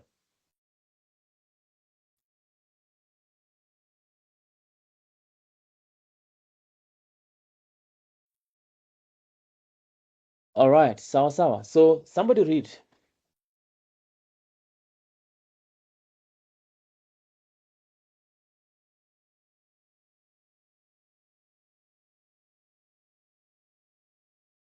A grant of representation, whether or not confirmed, may at any time be revoked or annulled if the court decides, either on application by any interested party or of its own motion. A, that the proceedings to obtain the grant were defective in substance, and B, that the grant was obtained fraudulently by the making of a false statement or by the concealment from the court of something material to the case. C, that the grant was obtained by means of an untrue allegation of a fact, essential in point of law, to justify the grant, notwithstanding that the allegation was made in ignorance or inadvertently. D, that the person to whom the grant was made has failed after due notice and without reasonable cause, either one, to apply for confirmation of the grant within 1 year from the date thereof, or such longer period as the court order or allow, or to proceed diligently with the administration of the estate, or 3, to produce to the court within the time prescribed any such inventory or account of administration as is required by the provisions of paragraphs E and G of section 83, or has produced any such inventory or account which is false in any material particular, or E, that the grant has become useless and inoperative through subsequent circumstances. Thank you very much. So that is very clear, guys. That is very, very clear in as far as revocation of grant are concerned. Now, you might get a question on all the grounds or one of the grounds. You just need to understand which ground is this question making reference to. So what are we saying? We're saying, for instance, number one, you'll be told that somebody has been left out of the will. Guys, remember, when you've been left out of the will, then there's a way to deal with that. Two ways. The first thing is that if before the grant is confirmed, if it is before the grant is confirmed, then what do? You make an application for reasonable provisions. Okay? And in that instance, you are simply indicating that you have been left out of the will, and you are a dependent, and you should be given something, for instance. Are you together? That is exactly what I'm saying. But if the grant has already been confirmed, sorry, if the grant is already confirmed, you cannot use that ground of being left out. That is not a ground. Okay? The ground will then become, let's go back to 76. For instance, if you are left out intentionally, then you come and say that the grant was obtained fraudulently by making a false statement or concealment from the court, something material to the case. It means the person that made an application for grant did not include your name as a beneficiary. So because of that, it is a ground for revocation of the grant, because the grant was obtained fraudulently where your name was not included as a beneficiary. And in that instance, remember, the person that made an application for the grant, they are simply saying that I am the only beneficiary or we are the only beneficiaries. So that is fraudulent, and therefore it is a ground for revocation of the grant.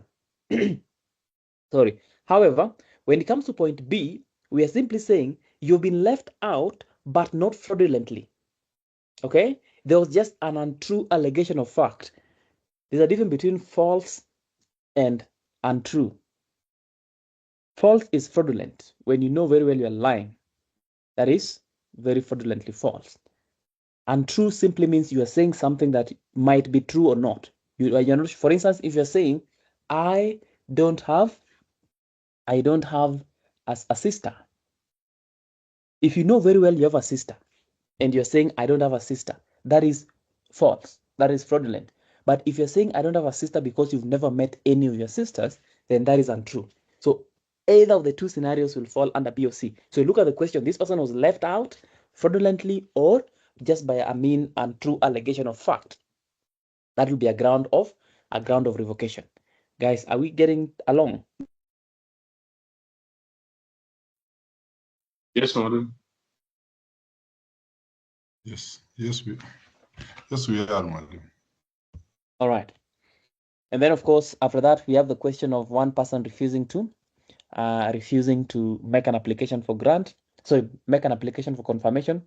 If you don't make an application for confirmation of grant, the grant will be revoked. If you don't make an application for confirmation of a grant within 1 year, the grant will be revoked. You know that once you get the temporary grant, you have up to 1 year to apply for confirmation. So if you don't apply for confirmation, then the grant will be revoked. And remember that a grant can be revoked whether or not it has been confirmed.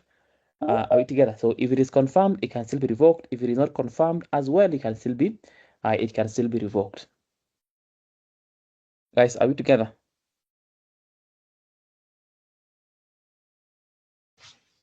Yes, madam. Yes, we are. All right. Yes, we are. Now, that is the question of revocation of grants. So in terms of revocation, guys, you just need to advise on the procedure. What are they supposed to do? Make an application for revocation in the prescribed form on this ground. Okay, so if you are answering questions again, please, there are two things that are always in your control. Whenever you're doing exams, certain things are right on your, in your control. You can control them. Some things you can't control. For instance, you can't control content. Okay, you can't control content. Kama iko. Okay, but certain things you can control. Number one, you can control your handwriting. That is very possible. Just write well.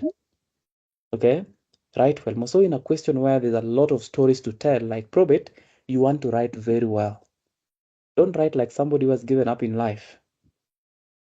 Maybe you have, but you know, and don't write like a doctor. You are not a doctor. Give up.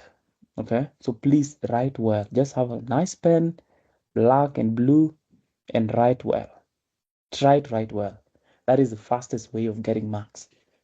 Are we together? So please take that also in consideration, because if you don't write well, it will be chaos. All right, so after that, guys, what I need to mention in this case, again, that is important, is another dispute when it comes to grants, which is the question of citation. Again, citation. The probate and administration rules talks about citation. Probate and administration rules talks about citation, that you need to understand at all times what citation is, So what is citation and when do we have citation? Okay. Now, why is this important? Why is it important? It is important because an examiner might be asking you that person XYZ has refused to take out a grant. How then do you deal with that scenario? How do you deal with the scenario of a person refusing to take out a grant? You cite them. So what is the procedure of citation? Somebody tell me. What is the procedure of citation?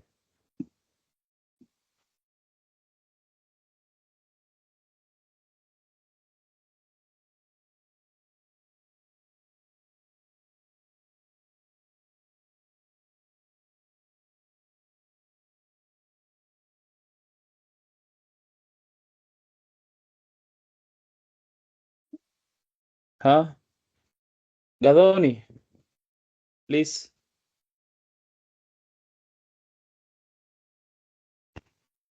Can you hear me? Yes, I can. Okay, so the procedure should be you make the application in the prescribed form, which then you shall serve upon the citee. After that, the citee should also enter appearance in the prescribed form as per your guidance. If no appearance is entered in 15 days, the citor may petition the court for grant. You're very brief. You're very, very brief. Eve, add something, add some meat to that. Yes, you're right, but Eve, add something. Okay, when the citor applies to the court, when the citor makes a petition to the court to make the grant to him or herself, the summons will be taken out. Hey, what are you saying? Can you start from the beginning? Okay, let me use the applicant. The applicant will say an affidavit asking the registry to issue the citation, and if there are enough grounds, the registrar will Start from the beginning, please. see. I've started from the beginning. You think so? Yes. You will cry serious tears. Can you start that thing from the beginning in terms of citation? The citor will make Proceed. The citor will make an application, and this application, if there are enough grounds, the registrar will send the citation. Then the citation itself Application is for what? Application for what and how? Where? If? Ochieng. Give us something. Ochieng Abur.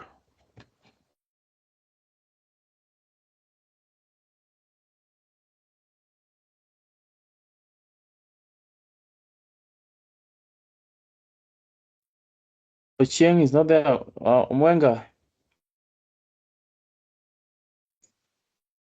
Okay, now a person, I just started the process again. Yes, proceed from the process. What needs to happen?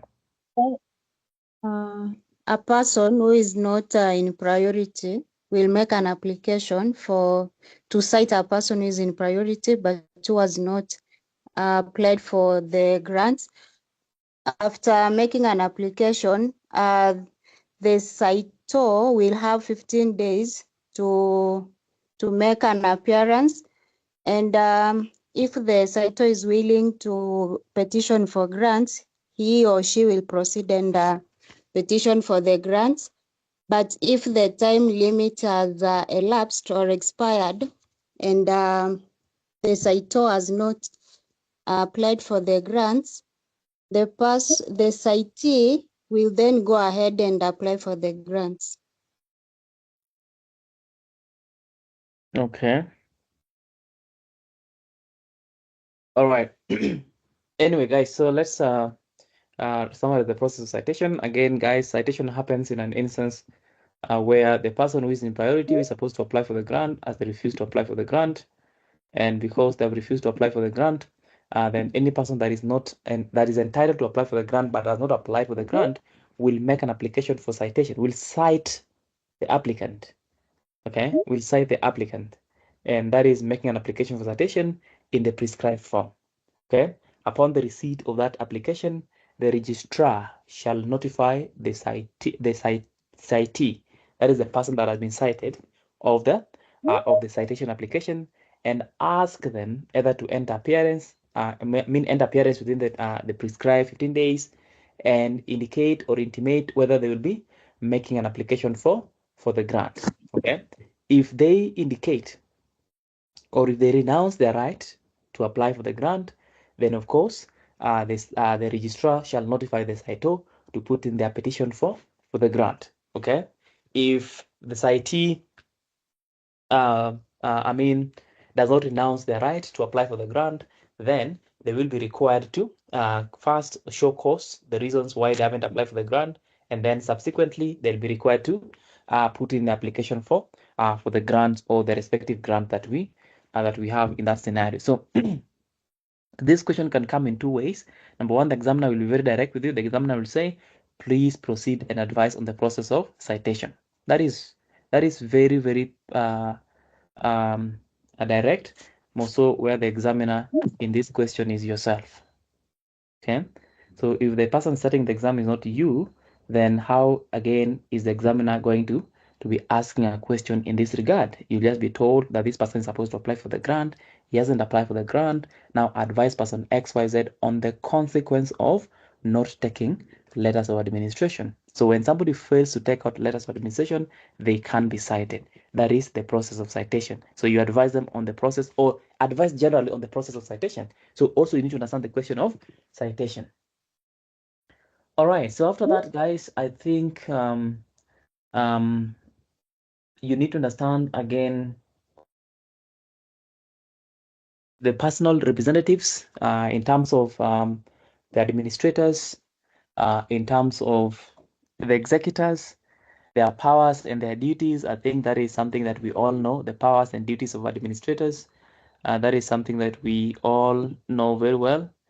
You know the powers and the duties of administrators. You know the power to collect, the power to sell, the power to pay, the power to account. Okay, still on the same thing, the duty to pay. Sorry, the duty to pay. What are we paying? Paying this the expenses of administration, paying the expenses, the burial expenses, paying the deceased person's debts. You know, so duty to pay is a wide duty, and then duty to account, duty to complete, duty to apply for confirmation. So there's so many duties and powers which are just intertwined within each other. And then of course offenses of personal representatives. Of course, number one will be including the question to do with administering an estate that is insolvent, administering an estate that is without squandering the estate, or failing to collect, failing to pay. Those are offenses. Anytime somebody doesn't do their duty, then that becomes an offense. All right, guys. Having said that, please remember, let's just do, I've remembered two things I've not mentioned. The first one is a question to do with the special accounts. I don't know whether somebody wants to explain to us how is the estate of an advocate administered? Somebody explain. Let me put my screen down. How do you administer the estate of an advocate, where the deceased person is an advocate and they're the law firm? How do you administer their estate? Somebody?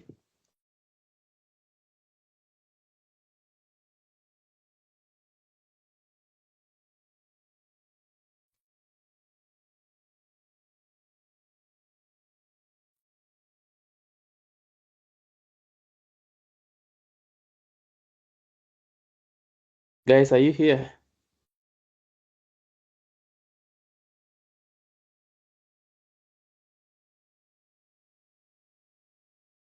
Tanya?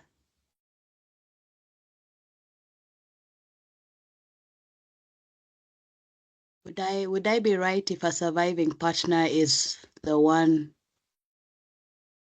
who... No, you would not be right. Okay. Guys, how do you administer the estate of the deceased person? Kamiri John.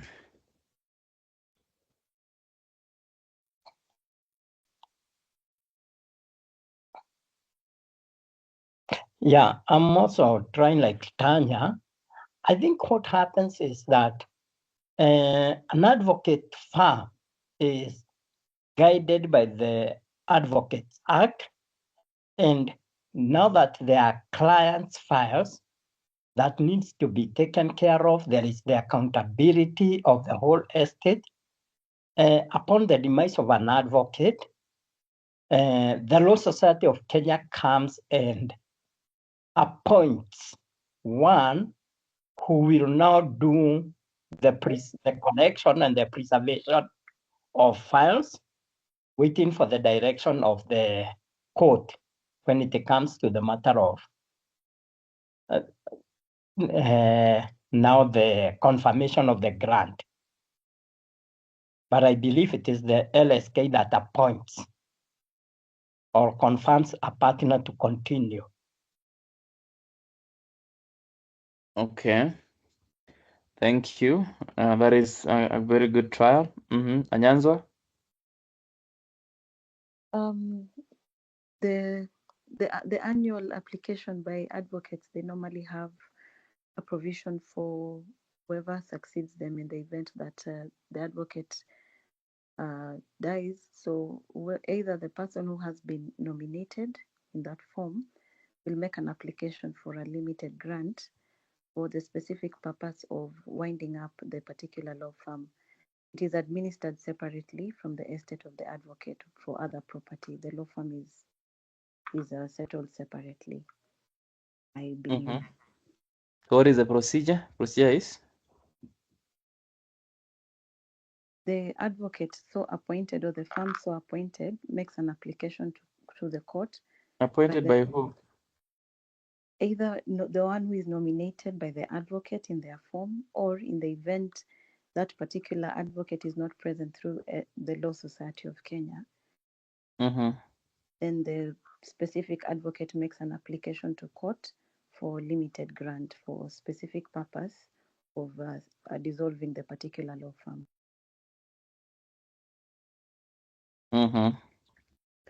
All right. All right. So, guys, you need to understand the role of the Law Society of Kenya when it comes to administration of estates of advocates. And this is the reason, because this is a fact, because when you're dealing with an advocate, you have clients' accounts and clients' money that cannot be commingled with other money or other funds in that estate. And therefore, anytime an advocate dies, then if they have a farm, of course, the Law Society of Kenya, and of course, in this context, the president of the Law Society of Kenya will appoint an advocate who shall be the administrator of that specific estate. Okay. Now remember that the advocate in himself, of course, annually can always indicate who will be in charge of the administration of their estate should they die, administration of that farm should they die, or in case nobody is appointed or nominated, then the Law Society will nominate one person, an advocate of the High Court as well, to manage the administration of that estate. Now remember that courts have pronounced themselves on this question, and the courts have indicated that at any point you are dealing with an advocate's firm, then it is important to note that only an advocate can be appointed as an administrator, and then this advocate will be accountable to the spouse or the entitled administrators.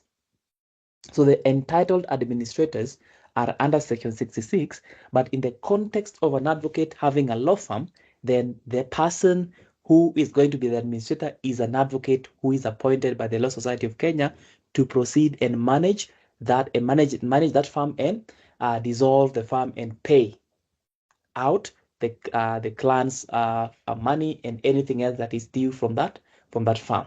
And then, like I've said, the courts have added that this specific advocate is accountable to the entitled administrators under Section 66. So they'll have to account to the court and also account to the Law Society of Kenya, as well as account to the spouse of this advocate, should they have that.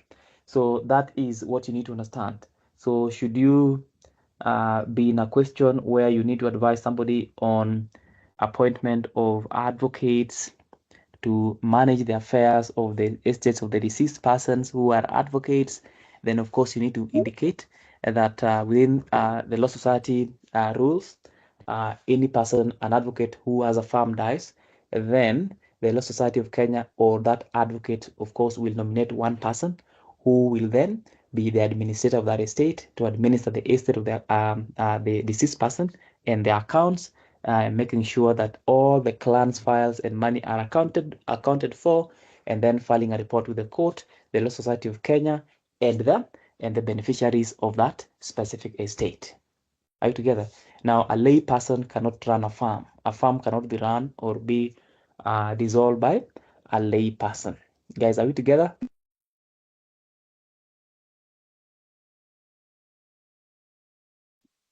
So, in that context, I would expect you to proceed and also read cases. The Mbogo case, you remember the Mbogo case? Yes, read the cases on that aspect as well, so that you are on the same page as the law. All right, so having said that, I want us to proceed and close down the class and call it a night. But before we do, let's just do a summary of everything that we have discussed ever since yesterday. That is the question to do with validity, tested succession, validity of wills. You must understand the question of validity of wills. There is no question about that. You need to understand the question to do with beneficiaries. That is the wife. That is the wife under section 3.5. Also the wife under cohabitation. And in terms of cohabitation, I've already indicated that you need to understand what are the factors that must be there for there to be cohabitation. Okay, what are the factors that must be there for there to be cohabitation? Because remember that cohabitation must be taken through the respective procedures that you need to go through. That is the question of cohabitation. That is the question of cohabitation. So that is as clear as that, as well as other provisions that I've already indicated, such as section 3.5.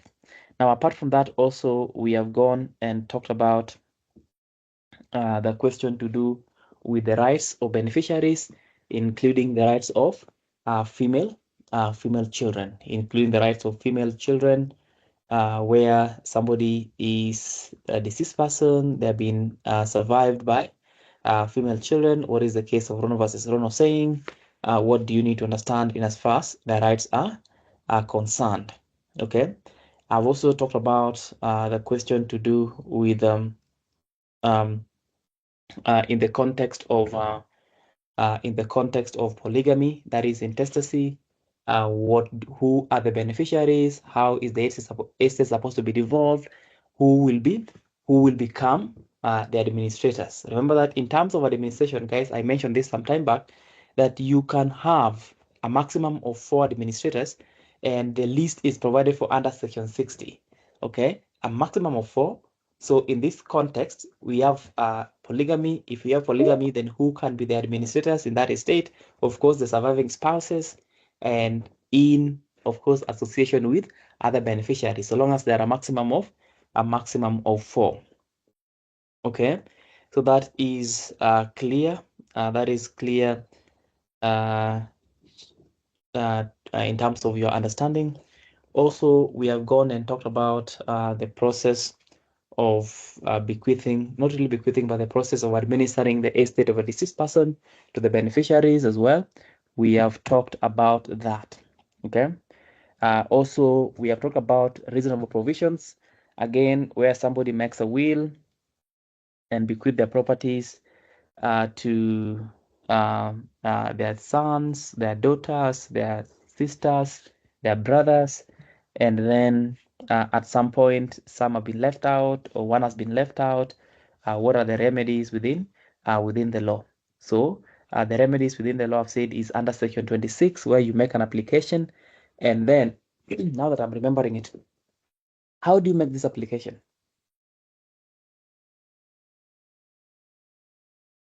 How do you make an application for reasonable provisions? It is through summons, of course. Let all parties concerned convene before the judge in chambers. If it is the High Court, or convene before the magistrate in chambers for the hearing or for the determination of the following questions, or for the following issues will be determined before the court. So you give them the time and the date when they will be hearing that application. That is just the introductory part of the summons. The summons are all under the rules, but of course, you know the originating summons. These are just originating summons.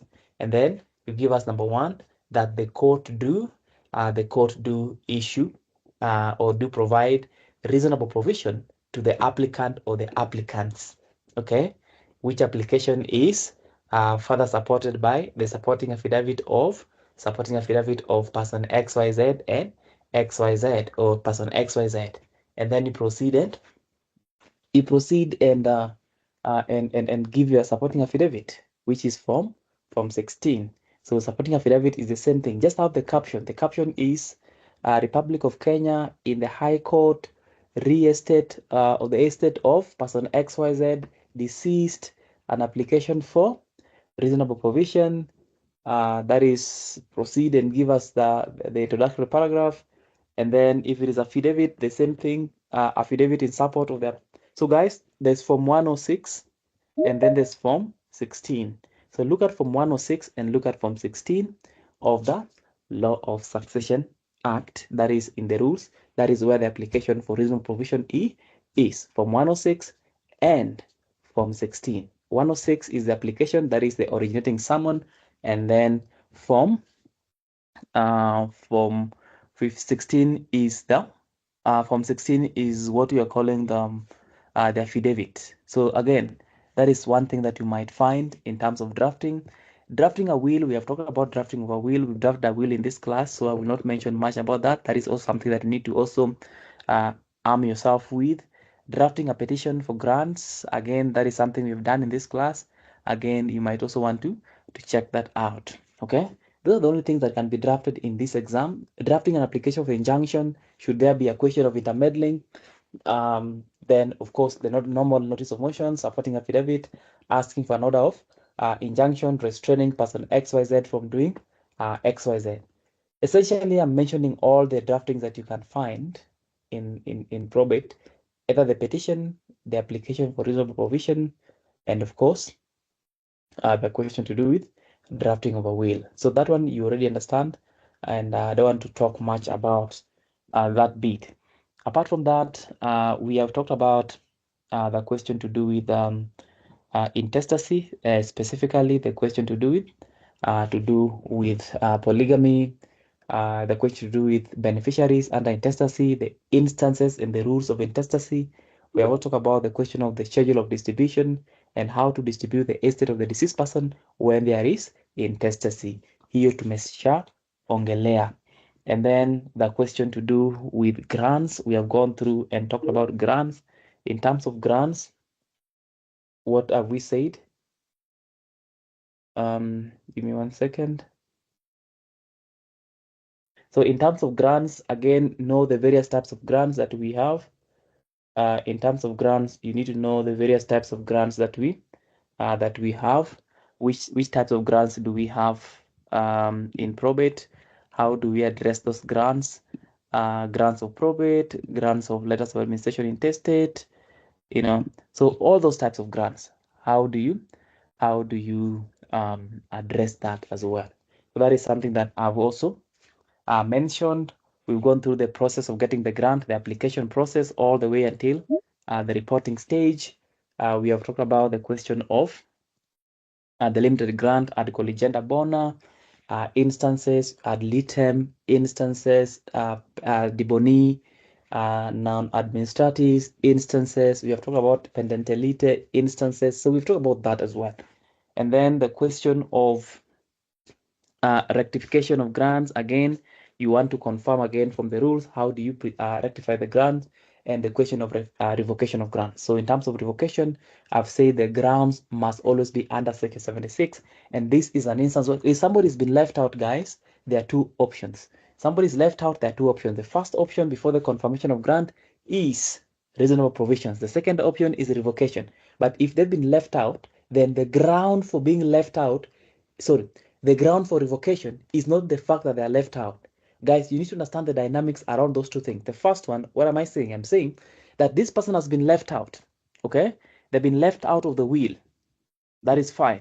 So at one point, they can go to court through reasonable provision, okay? And they're simply going to demonstrate that they are dependents. When you make an application under section 26, you are showing that you are a dependent of that estate, okay? That is when you make application under Section 26. Okay. However, after the confirmation of grant, after grant has been issued, then you can't go under 26. The only available remedy is under Section 76, revocation. However, under revocation, you cannot just go and tell the court that I want to revoke because I've been left out. No, that is not a ground for revocation. Now you have to interpret that ground to mean or to fall within the grounds that we have. For instance, if you've been left out, then your ground would be that the grant was obtained through a false allegation of fact. That would be the ground for you being left out. So I'm just giving dynamics an example so that you understand exactly what we are talking about. Okay.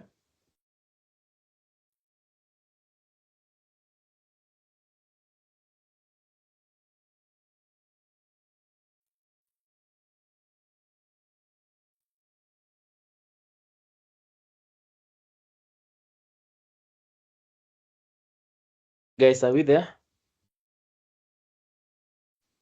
Yes, we are. Yes, we are. Thank you. All right. So that is something that we've talked about. The question of sealing of and resealing of grants, that is a very simple rule. We have gone through sealing and resealing of grants. And if you're going to make an application for resealing of the grant, how do you make that application? What are the grounds the court can consider before the court can reseal a grant that is issued from a foreign country, like the one we've seen under Section 77.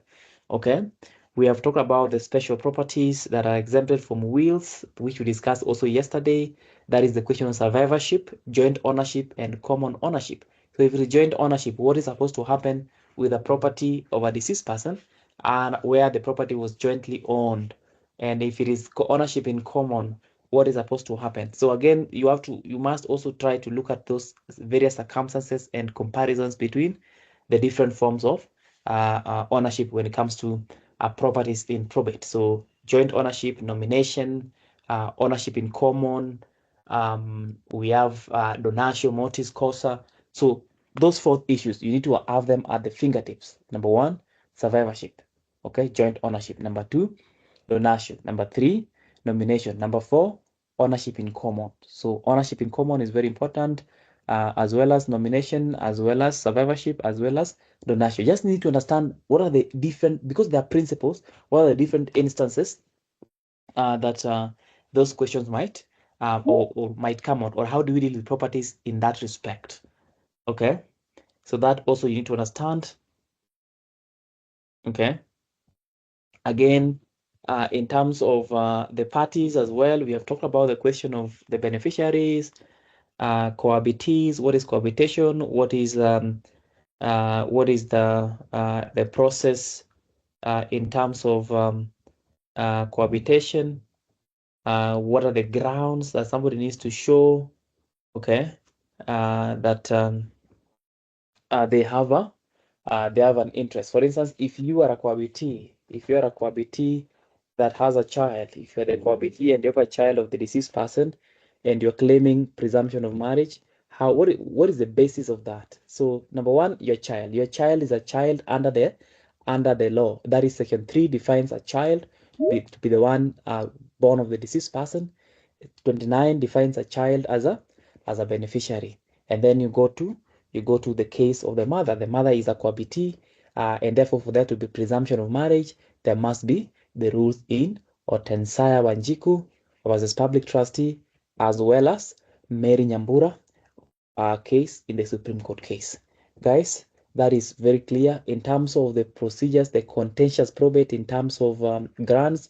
We have talked about objections, citations, the question to do with protests, the question to do with revocation and rectification. Guys, all that combined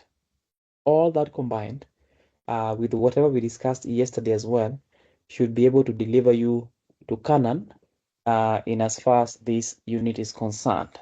Okay, that being said and done, it is time for me to hang my boots. I will hang my boots for this series and say that it's been a good run for everybody. I appreciate everybody that has attended these classes, the series. It's been a long one, tiresome, exhausting, draining, and all manner of words you can say.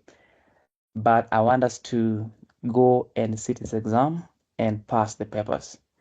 We shall meet in practice. We shall be there no matter what. If you meet me in practice, be kind to me tafadhali. Sinicharaze sana, mimi ni mwalimu. Okay? You need to have some shame when you deal with your teacher. But anyway, guys, I really wish you the very best of luck from the bottom of my heart. And for whatever reason, if we have crossed paths in not so pleasant of ways, don't take it to heart. You know, it's banter for purposes of having a class. It's nothing serious. Okay? But I want to apologize if there's anything, manner, or action that has crossed anybody in the wrong way. Notwithstanding, the most important thing is you guys go and pass. Once you pass, go home to your families, go practice, go be the best lawyer that you can, and go be good. So that is it for now. That is it for me. And I wish you the very best of luck. And of course, tomorrow we have LPM, that is the last class, LPM in the evening, so that we can usher out the 2024 November papers. At this juncture, I want to take questions as many as possible so that we can close the class. But I wish you guys the very best. For those who are leaving, I will share the recording in the group again so that you can revise and revise and revise. Please keep revising. Don't defer. Don't defer the exams right now, please. It's too late for you to defer. So just go sit the papers, both of them tomorrow, and then all shall be good. Olubi Dennis, talk to us. This issue of those who've been left out of the will.